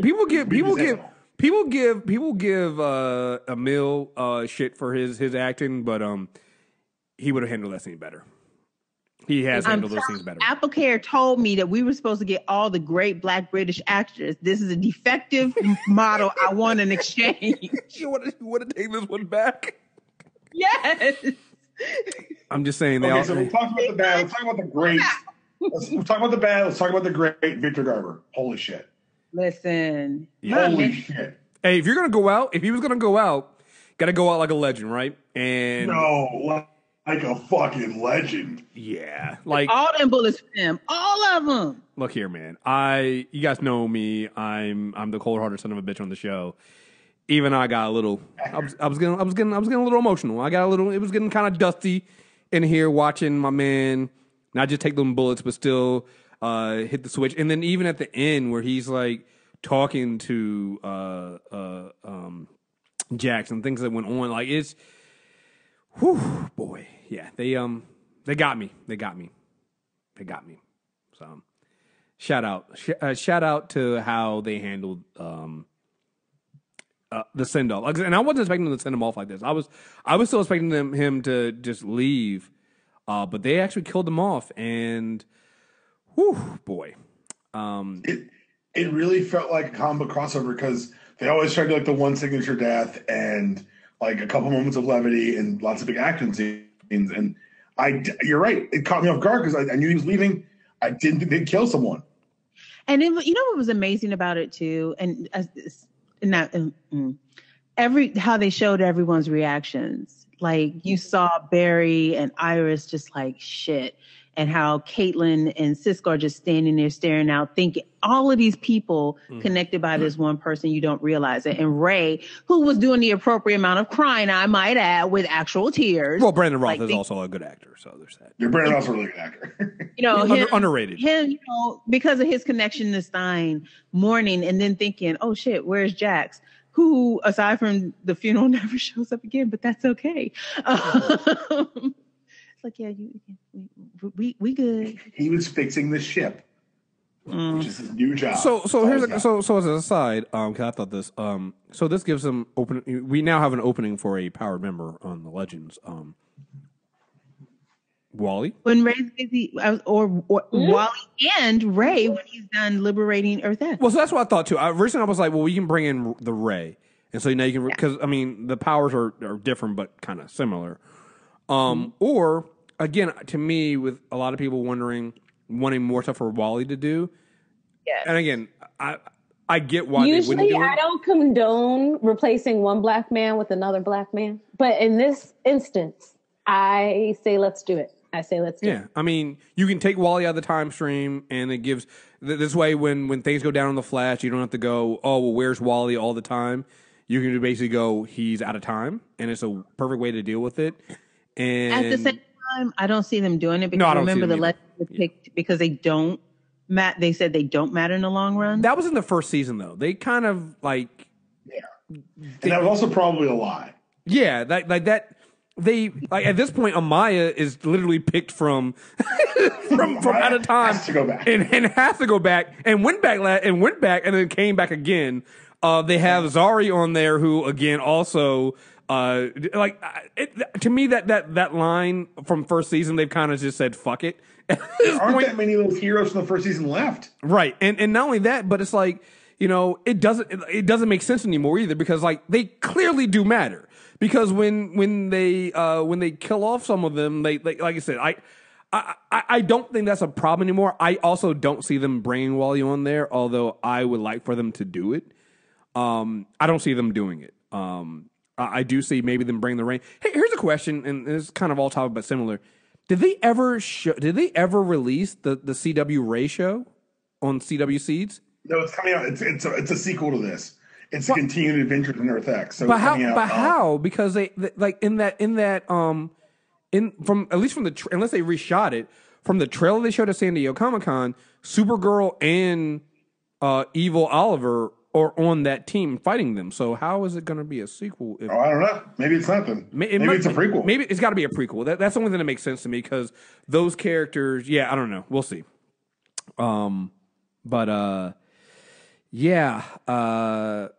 Like I said, I would like to see Wally get onto the Legends, or maybe they put the Ray on there, but we'll see what they do. So, but yeah, saying goodbye to Victor and Professor Storm Gray was actually pretty.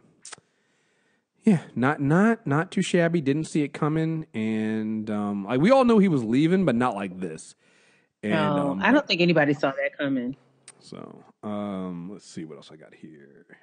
I said, pointing this out, Jax loses his second father. Yeah. Oh. Because we forgot in season 1, yeah, when he had a chance to talk to his birth dad, and now he just lost Gray. So, ooh, yeah.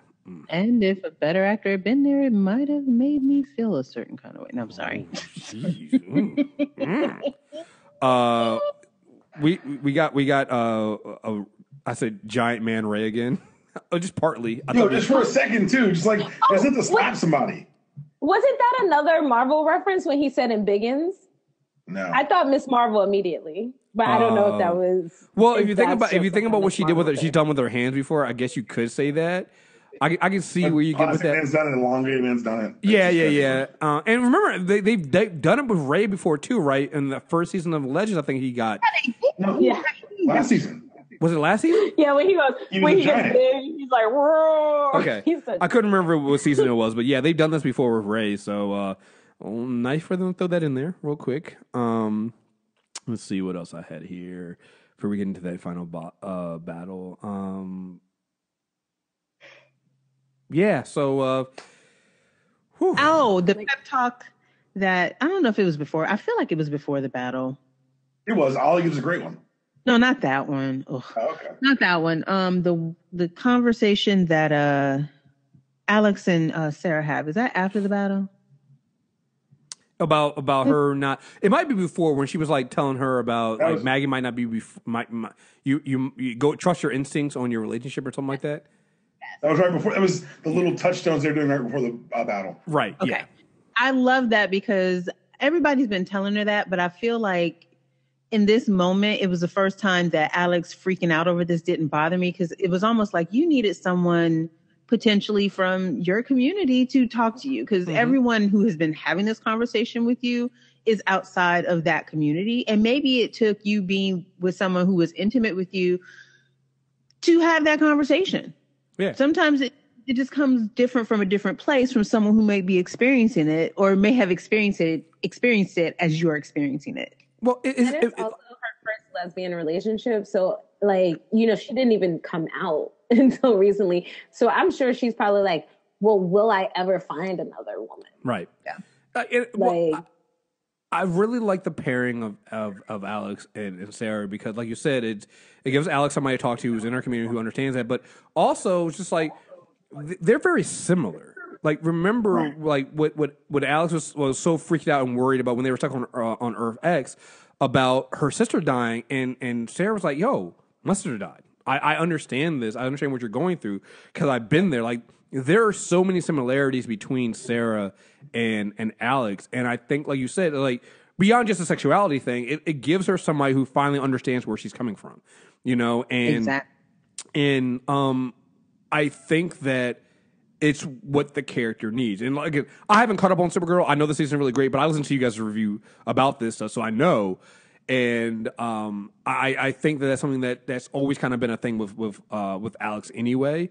And so giving her somebody who's not Kara to kind of have this conversation with and bounce off of, I think was really great. And it worked. And again, it kind of goes back to because I believe that happened on the final episode of the crossover, which leads me to it happening on Legends, which goes back to the whole thing of the Legend of Tomorrow out of all the shows probably writes their women the best.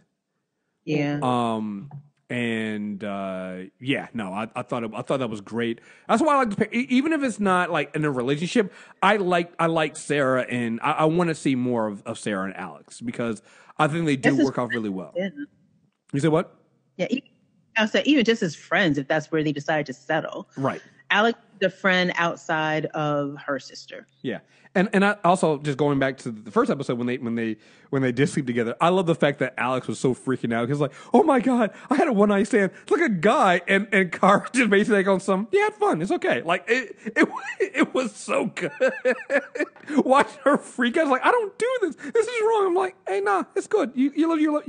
This is what happened on Earth 1 stays on Earth 1. I'm just saying, just enjoy yourself, man. Well, I will say that was the part that bothered me. Like, girl, you grown. If you want to have sex, have sex. Calm the hell down. Well, I also think, but I think it also goes back to established. This is we're not the target audience. Well, that, but also I think it goes back. Let's take our grown folk perspective and dumb it down. But to be fair, but to be fair, I think with Alex, going back to what you said about her not really being comfortable with her own sexuality and the confusion she's been feeling, the fact that she only recently came out, I think it makes sense for her. It made sense that she would still like feel so because that now makes it her second lesbian experience.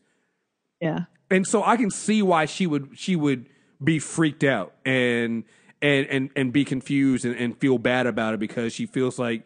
And then she still had the feelings for Maggie and still thinking that she can somehow get Maggie back. So I understand that a little bit. Like it does seem very childish, but let's be honest here. Grown folk can be very childish in a relationship too. So this is very true. So anyway, Deepak, what you're gonna say? I was just as we're setting up for the big fight. Salute to the show. It didn't actually matter at the end, but a black and red wave rider that's a Nazi wave rider with the voice of Moira Queen. Yes. Oh, I did not touch. I did not catch that.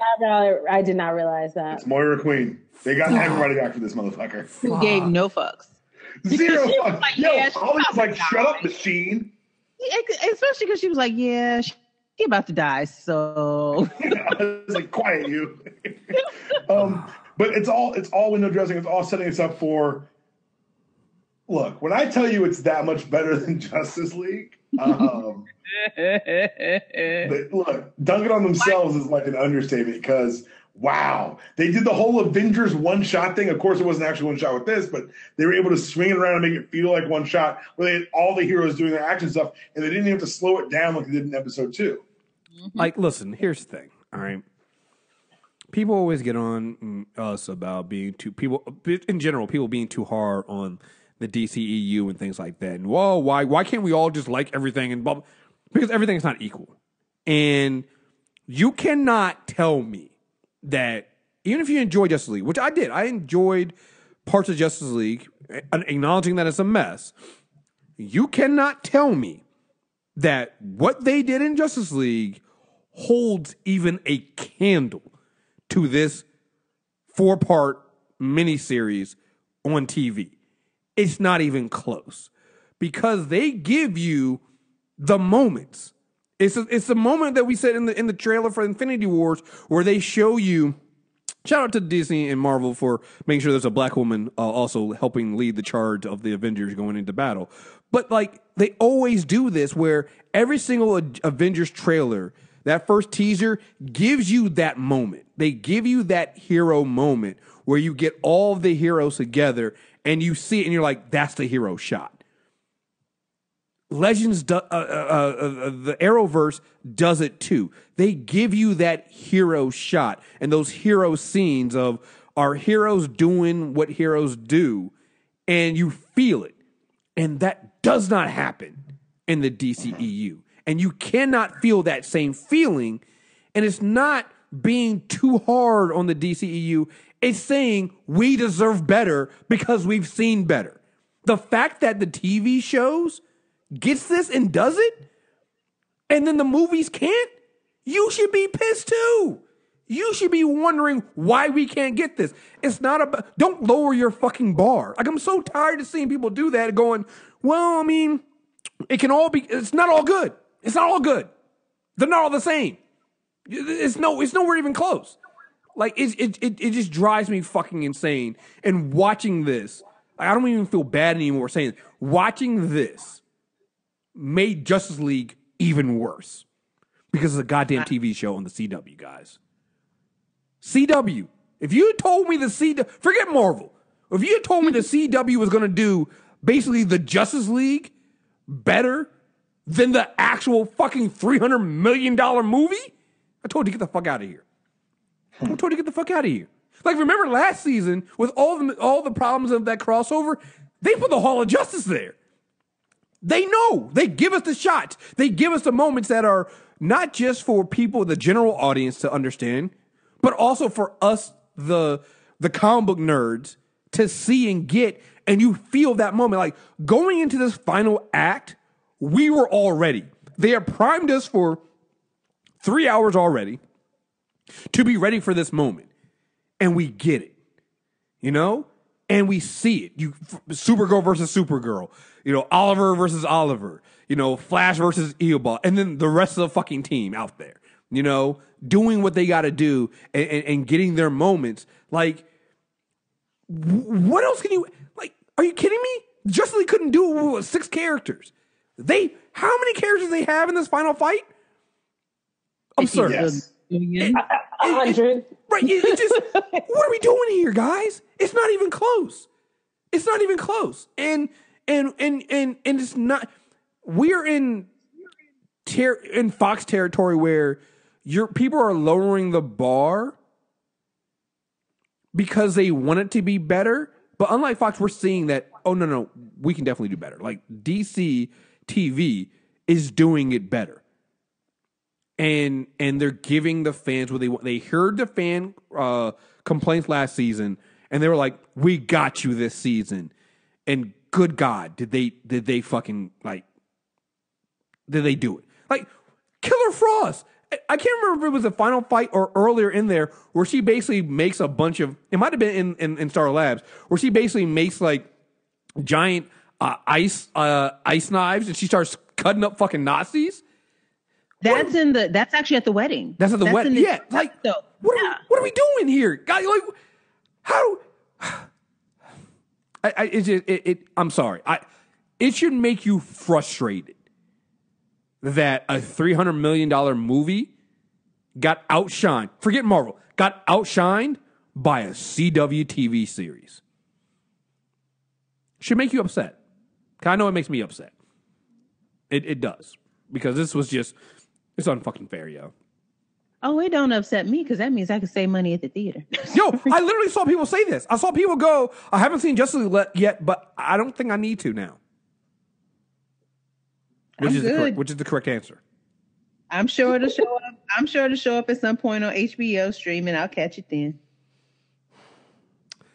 Also, shout out to Oliver always saying that he's trying to turn over a new leaf and he's not going to kill anymore, but still having to kill, and nobody calls him out on it, and I appreciate that shit. Like Oliver don't. So Oliver, you see Nazis, you put hot lid and exactly. We just spent all the heroes don't kill for these 4 hours. Yeah. Let me tell you something. When Barry didn't take out Eobard, I'm like, what are you doing? And what the hell was that? And then before we get to that, whenever Sarah has a machine gun, I'm like, are you waiting for the whites of his eyes? Because this fool need to die. Oh, he died? Good job, Oliver. That's what you do every time. That's what you do. That's how you do it. Well, we know because here's the thing: we know Oliver don't hesitate to put no arrows on nobody. Like remember, the first thing Oliver does when he gets back in the city is he breaks the neck of somebody. Also, no one can know my secret. So listen, Oliver killing yo. Like Oliver will go John Wick on your ass all of a sudden. Like I love that the fact that him and the quick release arrows, like he might be he's nicer and quicker with the fucking arrows than he is with a fucking semi-automatic weapon, yo. I'm sorry. But he's also still pretty good with the semi-automatic weapon. Oh, he's John Wick. He's amazing. Yeah. I really love Oliver. Oh, no, he's great. Oh, by the way, I figured this is a slight tangent, and I was talking to Deepam about this. I figured out my struggle with Arrow. But again, this is a writing issue that we find across the CW shows. It's the whole, I'm going to kill. And it was like, I can't kill. I'm like, no, some people deserve to die. And I feel at this point in the game, Oliver should be able to discern which. He does at this point, though. I think he does. Does he? Okay, because when I finally finished season 5 this weekend, and I'm like, I would have preferred had they written it that Oliver figures out he can't kill Adrian because not only that's what Adrian wants, but there's more to it than that, as opposed to I can't kill you because that's not who I am. Yeah. That's okay. But I need you to show that you are smart, that you are starting to think ahead of him. But if he's going to be a hero, he really like this is the entire point was to get to the point where he doesn't feel the need to kill, and that when it happens, it's an exception. I think when Nazi U is ruling Nazi planets, that's one of those moments where like we're going to slide these rules aside. He's not technically a citizen of this planet. Right. The whole last fight was amazing. I even like the stuff where they had the two Wave Riders fighting, which I guess was the entire point of the second Wave Rider, which whatever. I still enjoyed it. With the K1 ice sliding, who'd you slide up there? It was Amaya and who else? And Zari. Yeah. And Zari. Yeah, the three of them just ripping up the other Wave Rider. I was like, this is brilliant. And then I don't know how they set it up, or none of us noticed. None of us noticed it. Yeah, we General, did. would you like to step outside? I told you all the bitch. Superman callbacks. Yeah. I told you. I was like, yeah, Kara. Yes, shout out to Christopher Reeve. But also, I'm sorry. You could tell Tom felt like the line was stupid, but the fact that he went with it anyway, he's like, you need to take it up, and away. Right. Well, Now. I don't know if that's the actor something was stupid, but that's like you can't do a serious line reading of that phrase. You have to do it that way. Right. Yeah. No. It was great. I'm sorry. Can't make that one earnest. No, you can't. I fucking love that they did it. And I almost forgot that Caitlin did ice slide those two. Like, oh my god! Like, I liked even before this. And then Cisco breached them both out. All three of them. Yeah. Amazing. Yeah. It's just. And I don't know if you caught this. When Thawne threatens Kara one of the times, he says, "I've already fought your cousin." Yo. Yeah. Oh yes. Yo. So I need to see Thawne versus Superman now, right? Because he's fast. I'm faster. I need Thawne versus Superman now. I'm sorry. I need it to happen. Make it happen. Yeah, I loved everything about these 4 hours. I'm not even going to point out the fact that Barry should be so much faster than Thawne at this point. It's fucking insane. But I liked how it all ended. I like how it all came together. We've talked about the ending already. I was nervous the whole time that they were getting married that Thawne was going to break her neck. Oh, I was like, there's 7 minutes left. Holy shit, they're going to break her fucking neck. Oh shit! When he had Felicity and was threatening Felicity, and I'm like, well, he can break someone else's neck. Some of my notes from the last part of this one were. And I know it's kind of impractical, like all the hero shots that we got, but it It's what these shows do best is when they lean into the full comic book, and that felt like an Alex Ross painting come to life. Yeah. I loved Ray. Ray's hilarious. Oliver got the girl I got a life of adventure on a time traveling spaceship. Mick calling Leo Snart a gangbanger. You're not my partner, you're a gangbanger. Yeah. I think you mean doppelganger. Right. No, he meant gangbanger. Your secret identity is your first name with the word "the" in front of it. Mm-hmm. Yeah. And Kara was like, "That's awkward." Because the MVP of the Arrowverse remains Mick Rory. As they're walking away, you hit that, and she, of course, Yeah. because Mick is a gem. I'm just And saying. I was like, first of all, you shouldn't even have to ask because it's Sarah and she's Mrs. Still Your Sarah Girl. slept with King Arthur's wife in the first episode of season 2. Let's do this. Right. Sarah's a G. Like all I needed more in that scene after she hit him was for Mick to go, "That's my captain." Like it's like, cause and I'm like, thank you, Mick, for asking the pertinent questions. Y'all are a mess. Oh, it's so good. He said it. We didn't do it. Yeah, I'm just saying. I mean, questions should be asked. I mean, I'm saying, did you? Did you or did you not? I'm just, what up? Like, I love the Hit him and then low key dap him up as they walked off. Right. Yo, I how I get down, Mick. Right. I love how they write. Like, again, the best writing for women on the Arrowverse is Legend of Tomorrow, and I love what they've done with Sarah. It's just so fucking great. So, yeah, this felt like a love letter to everybody, for fans of the shows, for people who want to get into the shows and want to just see some stuff, to comic book fans. Like, it felt like it. Previous crossovers have never stuck the landing for all three groups, and marriage shit aside, that shit aside, I think that everyone can agree that in all those groups that this did what everybody wanted it to do. Oh, absolutely. And everybody leaves with a smile on their face about, what we saw there for this 4 hours. And it felt like it. I mean, from them moving Arrow to Monday to have everything together, like they did it. They were like, listen, we're going to do this. We're going to do it right. We're going to put it all together. Like, if you didn't check your TV guide, or you didn't notice, like, who the leads were and who was guest starring in the episodes, you might not know which episode was which. Like, I forgot that Arrow with the episode that came out with the second episode of this series here, because it all felt so seamlessly. They didn't even do the thing last year where, like, and what they've been doing the last few seasons is they kind of switched the themes. So logos. Not even the logos, but like when you watch the previous seasons, the Flash episode was dark like Arrow. And then when you watch the Arrow episode, it was light and bright like Flash. They didn't even do that. Like, it was the same tone and same tenor throughout the entire 4 episodes. It felt like it was all one big mini series, and they combined the logos. Everything was there. Like, it felt like it was a complete universe for the first.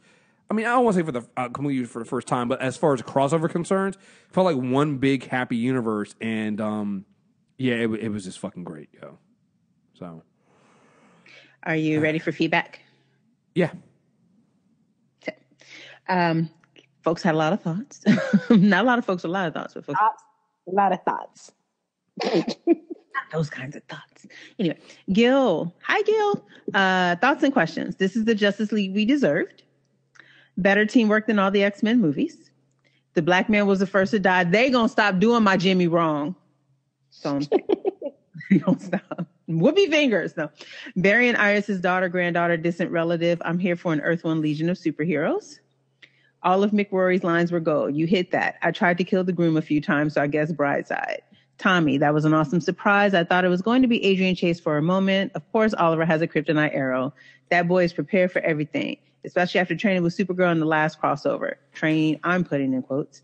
He probably didn't need to go to another Earth to get it. Krypton likely blew up in the Earth One universe too, which means Karen Clark might yet exist somewhere, which was hinted. I'm telling you, all these babies are dead. That's my agenda. Or alive and happy on Krypton. They're all dead. No. If there's kryptonite, Krypton gone. Yeah. And they didn't make it. They died on planet. Did they ever explain how Overgirl got overloaded with radiation? I might have missed that. I don't know. Did they? They didn't, but they could have done what they later did with The Dark Knight Returns, where we know the Nazis used the atomic bomb, so maybe at some point she got caught in a blast or she absorbed some radiation or something like that. It could have been something like that. They never explained it, but she's a Nazi, so did we really care that she was dying? Not really. Yeah. Well, I thought it had to do with the fact that on the planet it was like a red sun. So I think it like messed with her powers. And she was basically overheating. Could have been. Am I incorrect? Was that last part? Like she was basically overheating, like she was like a nuclear reaction going out of control. Oh, that's an interesting thought. I could see that. How come Black Flash wasn't going off the Thawne like he did last season on Legends? We don't know where in the timeline this Thawne came from. Yeah, because remember, like that's the thing about Thawne, and I'm glad they kind of didn't try to explain it too much. Remember, Thawne's never going away because the Thawne we saw in Legends was the Thawne that was trapped from the Flashpoint that Barry pulled out of the timeline. This Thawne is just a Thawne that we've seen throughout the timeline, and we're going to keep getting more of this Thawne. Like, season 1 Thawne was basically Thawne at the end of his life. The Thawne from Legends last season was that one that was pulled out of the time. That was basically Flashpoint Thawne. And this one is just regular throughout the timeline, Thawne who shows up. Kind of like, I think it was it season 3 that Thawne shows up or something like that? And it's like the first time they meet him or something like that. So, yeah, it gets kind of iffy on the timeline and stuff like that, but that's just the Thawne, the Eobard Thawne, even in the Flash comics, is the one that he's just popping up. You never know exactly what part of the timeline he's from. So you're saying he's basically a roach? Yeah, no, you can't kill him because he's always there, and that might also explain why Barry couldn't kill him, because it's like.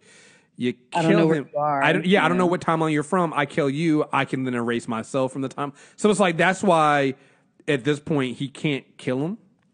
Not to mention that Barry just doesn't kill. So there's that. There are exceptions. I'm sorry. I want to see Thawne and Superman fight. Yes. Why didn't Cisco change the locks on the time vault? Because Star Lab security is trash. You ain't figured that out yet? Sorry, sweetie. Oliver killing his doppelganger doesn't break his no-kill clause. Even if it does, do we really care? Dark Arrow and Overgirl are dead, but Nazi still run shit on Earth X.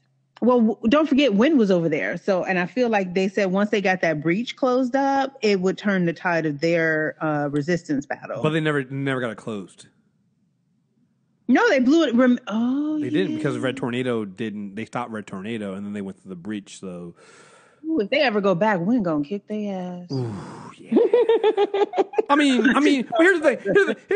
That is. I think you mean General Shot. That was the one thing that got me. I was like, when I was watching Earth X Wynn talk shit to these people with powers, I'm like, motherfucker, if you don't watch your goddamn tone. Like, he was talking to Ray like that. I'm like, yo, I just watched this motherfucker blow up a bunch of Nazis. Who the fuck you talking to, General? Like, if you don't fall the fuck back, you know what? You're not even Oliver. You don't even have Oliver qualities. You're not pulling out arrows from out of thin air and shooting motherfuckers in the head. So what are you doing, Wynn? Yeah, sorry. Okay. We get some more episodes this season. I look forward to see how he will play. Yeah, again, I know that Wentworth Miller is wrapping up his run with the show. The only clean break was to kill Stein. I disagree, but I knew once the blue liquid was introduced, too much of a Chekhov's gun for it not to come into play. That Killer Frost ice slide into the Nazi Wave Rider was a big FU to the X-Men movies, and I'm here for it. Excuse me. My unfounded predictions for Jax. He will become Firestorm again somehow. Magic absorbs Stein's souls, or science find a new partner, or solo Firestorm Matrix. Did they ever figure out the Matrix piece? No. I feel like No, they didn't. They were like, and I think his powers are gone. They're not going to do Firestorm anymore. No, He's it's done. gone. Yeah. Plus, he was kind of a cheat character that they kept trying to have to figure out how to keep apart. Right. And it was starting to get very telling after a while. Yeah, exactly. They just couldn't do it. I mean, once you start transmuting things, like he was a cheat code. So, They'll need to find out how I'm interested in how they handle Jax now that he won't have powers, but he's on the wave rider. I mean, he's clearly a good mechanic on the ship, but again, you need the rest of the team can fight. So I'd be interested. What are they going to do with him? So we'll see. The other suggestion he's had, Jackson Palmer built a suit and he becomes a Guardian character on Earth One. I'm personally hoping for Jackson some armor being trained by Sarah over the last seasons. They've been focusing on Jax learning to battle on his own without the Firestorm. Plus, he's a talented mechanic. He's still a capable legend without the Firestorm powers. More of Wally. I'm going to start skimming because it's getting late. Yep, we all agree that we would have loved to see more Wally. Didn't mind Double Wedding. We talked about that. Thought the Ray was going to be on the CWC show, but I can't find any episodes of it online, just the trailer for Comic-Con. Do we know when that's coming? Yeah, I have no idea when it's coming, but I think it's got to be a prequel. Oh, so. Speaking of, I'm pretty sure season 3 of Vixen is all on CWC. Cool. Okay. Yeah, to check that out. We'll have to review that. And Chris just said, did Red Tornado look really good? He really did. Yeah. He's amazing. Loved it. And I said CG in their trash, CBS in their trash CGI. I could never. Joseph S. Hey, Joseph. So he liked the bulk of it. He liked seeing the actors play evil doppelgangers. Everyone was perfect. Paul Blackthorne was legit terrifying. Good to see Tommy back to give Ollie the reason you suck speech. Good to see Wentworth. The cinematic battle was great, except for the flying scenes with Supergirl. We talked about that. Just seemed like they couldn't get that one right. And we said they've been struggling with that. And the 1% of the crossover that was fucked up that ruined all of the attaboys were in the name of all that's just and holy. Would you interrupt someone else's wedding to have your own? I love Felicity. I like Ollie. I love Felicity and Ollie together. Felicity needs to be thrown into the sun for that shit. And Ollie needs to be thrown there as well for not saying now's not a good time. You could have waited 2 minutes. Diggle was already there. He wouldn't have minded 2 minutes. Yeah, I agree. I know not everyone does, but I agree. Sharad B, we got some last runs for Wentworth and Victor. I tried to excuse the Felicity hate, but Felicity got to go. One of the few things you don't do is debo someone's wedding. I better not see Iris and Felicity on screen until next season. I want to see Iris and Felicity palling it up, solving crimes. Mm-hmm. Well, so all these Microsoft Surface ads, I don't like Ralph, so they could pull him and then just make those ads about the two of them palling up solving crimes. So real quick, because I know we're trying to wrap this up before we get too late. I will say this: they've been trying to fix it this season, but one of the bigger problems too, I think, also with the whole wedding thing was they've never really established until this season really that Felicity, Iris, and the rest of these women are all really that close together. Because even earlier this season on The Flash, they kind of had established that they had Caitlin kind of pulling Iris' card on something like we're not really that close with that many friends. So they've been trying to fix that. That was great. Yeah, so they've been trying to fix that, and the fact that, and it's something that women have brought up too with Iris in general was like they never really show any of these women interacting with anybody else other than themselves. They don't have friends outside of their teams. So when they had to put them together in the show, it's like, oh yeah, we're all friends. Like this, like her wedding party and her time with her girls were these girls that we've never seen her with in previous seasons. So I'm hoping that going forward. Like I'm not going to sit there and hold them too much to the fact that they didn't do this before. But going forward, now that they've established these relationships, I'm hoping they keep it there. And like you said, I'm hoping that we get more Iris and Felicity together and things like that to show that they have this bond and it's not just the fellas who are close and work together. So I'm hoping they do that. I agree. I'd like to see her go Homer Simpson or ass. One thing I liked about the crossover, if you watch all the shows, little things got wrapped up here. I knew Sarah and Maggie, no, you mean Alex, we're going to hook up, but not as fast as they did. Figured everything Jackson and Stein got resolved. You knew Iris and Barry got married. Oliver and Felicity would have got re-engaged, not married. Glad to see Supergirl cast got used more. I wish John came, but I understood he just got his job as DEO and not knowing everybody. And poor Wally, just a cameo, but he was protecting his family. Hopefully the next crossover is on Supergirl's Earth so we can do a proper Justice League. That would be cool. Huh? You still wouldn't have Wonder Woman, though. There's no Wonder Woman yet. Well, I mean, technically they established that Themyscira exists, so who knows? Yeah. Yeah. And they did on our Earth, but not on Supergirl's Earth. Right. Alfred F., this is the Justice League we deserve. It was the best crossover event they've done. Yep. Quita, From gaming and then some. Hi, sweetie. I really love this crossover. It was the best one so far by leaps and bounds, better than last season's. The only issue I had was a lack of Wally. He's a powered individual, but he was elsewhere doing what? Protecting Joe and Cecile the whole time. He's a speedster. See them to somewhere safe and get into the action. Also, Felicity was more than a little rude with that whole I changed my mind, I want to get married right now shit she pulled, but whatever. At least Iris and Barry are married now, which a lot of people weren't expecting him to get married at all during this miniseries. No, I thought it was going to happen at the end of the season. They had to. After all the time they've rushed him to this point, you got to just do it and rip the Band-Aid off and get it done. So. Remember when Iris devoed somebody's funeral so she could try and marry Barry? That was a good time. The funeral was over. The man's photo was still hanging up. She jumped up on the altar and pulled it down, and Barry was like, "Did you just do that?" I'm just saying. So the rudeness runs across the shows here with people. I'm just saying. Gerard S. All I can say is that this was everything I wanted and more. Plus, I didn't have to spend any coins to see it in the theater. The shade, sir. You got a great action as well as great character building moments. It was smart to do it in 2 nights to keep the crowd there before dim agents came back to snatch all of our wigs. I had said that them moving to Friday just did the Flash a favor because at least the Flash can breathe for a couple of days before we forget about it with Agents of S.H.I.E.L.D. Yeah. Latoya F. The crossover was excellent. Some minor problems here or there, but I was completely entertained during those 4 hours. I love seeing the combinations of power like Cisco and Oliver and Barry and Ray. I love when Ray was tiny and keeping the knife from Supergirl's heart.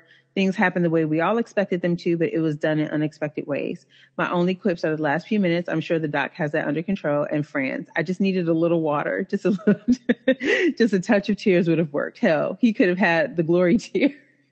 But we got nada. Ain't nothing worse than a dry ass squinch crying face. The CW really needs to get him some acting classes. To put him against Garber in his final moments on the show just ain't fair. Can't wait to hear the podcast. Thanks. I will say, and I don't know if this is, I don't know if it's doing the fake accent. I don't know what it is, but I've seen Franz and other stuff, British stuff. And I really liked him in that. So I'm wondering if it was just was he basically playing himself?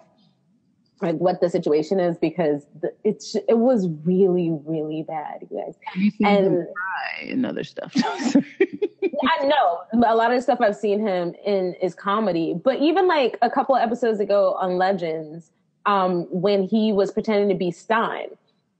It was terrible. It was so terrible. And the kind of affected accent that he was putting on, I was like, just do your regular British accent, bro, because you probably sound better. But I really don't know. It's just been extra bad recently. I don't know. I don't know. Maybe out of his contract. I don't know. And finally, Moji. I'm going to keep this short. Goddamn, the CW redeemed themselves from that trash ass wannabe crossover. We liked last season's crossover, but okay. But it was better than last season. Well, I think the problem comes down to they hadn't properly integrated Supergirl into it. Exactly. Mm-hmm. So and Legends was still recovering from a lackluster first season. Right. So this one feels like they got everybody together and on the same page and did it all together. And so yes. The action and fight scenes was nonstop, and I was here for it. Kill all the Nazis. This episode felt like the writer who is on Supergirl got the chance to write all of the shade for the crossover, and I loved it. Fuck anyone who ain't trying to kill Nazis. I'm here for all the West Island scenes. I love them. I get angry whenever Deep Palm and Chris just skip over it like they're not the greatest thing since sliced bread with Bear looking all fine and cute and shit. Hold me down, ladies. We got you. Although there was one too many scenes where they just hugged for no reason, just really long hugs, no talking. I mean, not that I don't love it, but I was really okay, we could have skipped this 2 seconds and shown me some more people fighting. I don't know. You were also okay with Felicity Debo in the wedding, so.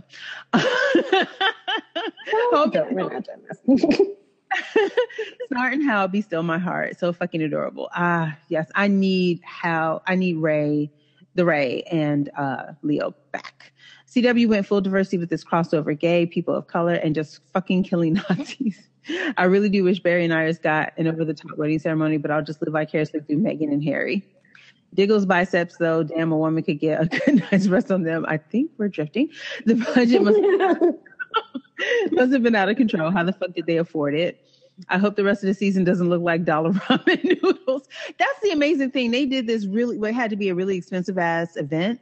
And we're all getting episodes of these shows next week. Yes. How are they not going on hiatus? Is next week the mid-season finale, though? Yes. Mm-hmm. So that, and I think that might be earlier than usual, so that might be why. And also, I think they've gotten to the point where their FX people are really good, and so I think they even said it as one time when they were doing the Flash. It's like we have the models of Grant Gustin as a Flash, and so we can pretty much easily put this stuff together.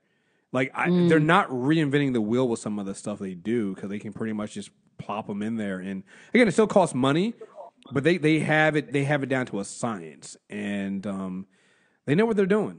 You know, so. And you got to imagine from last year's crossover, like you said, they got the CGI of Grant, they got the CGI of Melissa, they've got the CGI of Firestorm and Ray. So yeah, that's a good point. Real good point. Yeah. Crap, I lost my place. Oh, I hope the rest of this. Oh, yeah. So why is Leo coming back if he isn't Mick's actual partner? I think it's a closeout. What's the draw? Anyways, I said this was to be short. Guess I lied. Anyways, love all the shows. Y'all are amazing. Can't wait to listen. Also, fuck Friends or whatever his name is. I can't enjoy Oh, yeah. A month or so ago, Friends put the entirety of his foot in his mouth. So a lot of people aren't checking for him. Where he about the trans. Well, if it's transgender, why can't people be transracial? I'm like, sir, did you? Wait, who said that? I didn't know that. Friends, the guy who plays Jax. Oh yeah. Yeah, I didn't. Yeah, his non-acting ass really needs to stay out of scandals right now. Oh, I didn't know he did that. Okay, that's it for feedback. I got one email to read and we'll be done with it. This is from Jesse. Damn, they got Gray. They ruined my planned way to start this email, but I'm gonna put through it because I know at least Chris is terrible. Damn, why you always think I mean, I am, but I'm just saying, like, come on. So, do you think? I feel like you came in tonight with optimism. Look. The Crisis on Earth X gave me hope, which the Justice League did not. So I was in a better mood. Do you think when Berlanti or whoever these crossover together, whoever puts these crossover together, well, it's not Kreisberg anymore, gathers the writers together when he does begin with, so we're gonna get drunk and drag our nuts in the face of the DC cinematic writers, or just a happy coincidence? Oh no, they're definitely taking shots. Nut draggers, yeah, I'm with it. It's amazing on a TV budget they can do so many amazing things at certain movie studios. Dragging previous Fox movies in there as well, can't even grasp. If DC was smart, they would ask whoever gets it on these shows to take over the movie universe. So real quick, what's so funny about this? Because I always see people talk about Jeff Johns and the DCEU. Jeff Johns was also part of this TV universe as well. So this also goes back to my whole thing of Jeff Johns might not be the right person for the movie universe because I don't think he really gives a shit as much as we think he does or knows what he's doing. They need to get people that are actually involved in movies and TVs to do this. Like, I like Jeff Johns. I love what he does with the comic side. I'm not sure he's up to the task on the movie side. And they need to get somebody like, Berlanti is involved in TV. He understands the TV universe. He's clearly also a comic book person, but he also understands the TV because like the comic book stuff is not his only TV show. So he understands the TV landscape, just like Feige understands. He's a fanboy, a comic fanboy, but he's also got a heavy background in movies. That's what they need. They need somebody with a background in movies who's also a fan of the stuff, not just a comic book guy who they're going to promote to handle movies, because I don't think Jeff Johns knows what he's doing in the movie aspect of this. So. I feel like this is going to sound random, but I think if you're looking for your overseer, your like Kevin Feige type person, I think you go with someone like Kevin Smith, who really knows films, really loves these characters. And he's not the writer for all of them. He's not the director. He's just the person who's like, no, that makes no sense. Like, Batman wouldn't do that. Yeah. You know what I'm saying? Yeah, you need somebody full time. You need somebody whose only job is to do this. I mean, and right now, I mean, the only thing with Kevin Smith, he does movies on the side too. Like Kevin Feige doesn't do anything but this. Kathleen Kennedy doesn't do anything but lead Lucasfilms. They need somebody whose sole job is that. I was pointing out to people, like, again, just to move on quickly to end this. Jeff Johns, during the lead up to Justice League and everything like that, and the week of, he was too busy promoting his book. He wasn't talking about Justice League. He was talking about Doomsday Clock. Like, that's not the guy you need. You need somebody whose sole job is to get out there in front of rumors, to shut things down, to do the interviews, to make people feel comfortable about what their vision is. You know, Feige coming out and being like, basically telling us, yeah, after this is what happens with Avengers 4. This is what we're going with Avengers 4. It's the end of the MCU as we know it. We have 20 more films after that already thought out. Like, you need a guy or a woman or somebody out there who can do that, who knows what the vision is and can calm people down and tell people this is what we got coming forward. Until they get that, they're gonna be fucked up. Anyway, so although I really wouldn't want that because then we would lose these shows, honestly, I'd expect them to cancel these shows because they keep embarrassing the movie people. There are so many amazing moments of both funny and heart-tugging, and all of it earned because these characters have grown and developed over time. I don't need to hit the individual bears because I'm sure you guys will catch them all. One non-crossover tidbit. Why didn't Lila come meet the FBI detective and have a little talk? Like, hey, great job. Yep, the mayor and his buddies are the Green Arrow and the team, but they're kind of useful to us in the U.S. security. So what we're going to do here, take you off your little evidence, and we're going to take all your little evidence, and we're going to go back to D.C. Very proud that you figured it out. But if you tell anybody, you're going to be in a room next to this big shark guy. We trying to let out. Thank you guys for your review. Yeah, we talked about this last review. Is that a reference to Arrow proper and not the crossover? Yeah, it's reference to Arrow proper, and basically what they're doing with Agent Watson, the black woman who's an FBI agent, basically all up in Team Arrow shit, basically arresting Oliver and stuff like that. We talked about this last episode. That's how you feel. Yeah, the way they're handling. Yeah, let that sister work. Look, the way they're handling Agent Watson and what they're doing with her, I'm not. I'm hoping there's a larger story for what they're doing there, because it doesn't make any sense. Like you said, like we just have Argus come in and be like, shut this whole thing down. Going, we're Argus. Leave the mayor alone. We know what the fuck he's doing. So I don't understand. I don't know what they're doing with that. I'm hoping they fix that. So we'll see. We'll see. But that's the one thing that's sticking out to me about Arrow right now. Everything else I've been loving. So there you guys have it. We basically did fucking like 2.5 hours of this. I hope you guys enjoy this. Ladies, do you guys have anything you guys want to say about this? No, we'll see you next week with Supergirl. Yep. Yeah, we'll be back. I probably won't be dead tired. So I'm excited. I'm excited for all of the shows, to be honest. They have all had strong first halves. Yep. And we get Agents on Friday. Agents comes back on Friday. 2 hours of Agents. Yeah. 2 hours. 2 hours of I already Agents. watched the first 17 minutes. 2 hours of Agents on Friday. The shows go on. All the other shows go on break, so then Agents going to take over. Which I'm appreciative of the fact that Deepam and I only have to review on show while we're on break. And I do know the Doctor and I and the rest of the team, we have to finish up Star Trek. Discovery. Yeah, Discovery. We haven't done the last episode of Discovery. And last recap two. Last 2 episodes of Discovery and recap that. And then Shannon, we got to do. When is the Gifted going on break?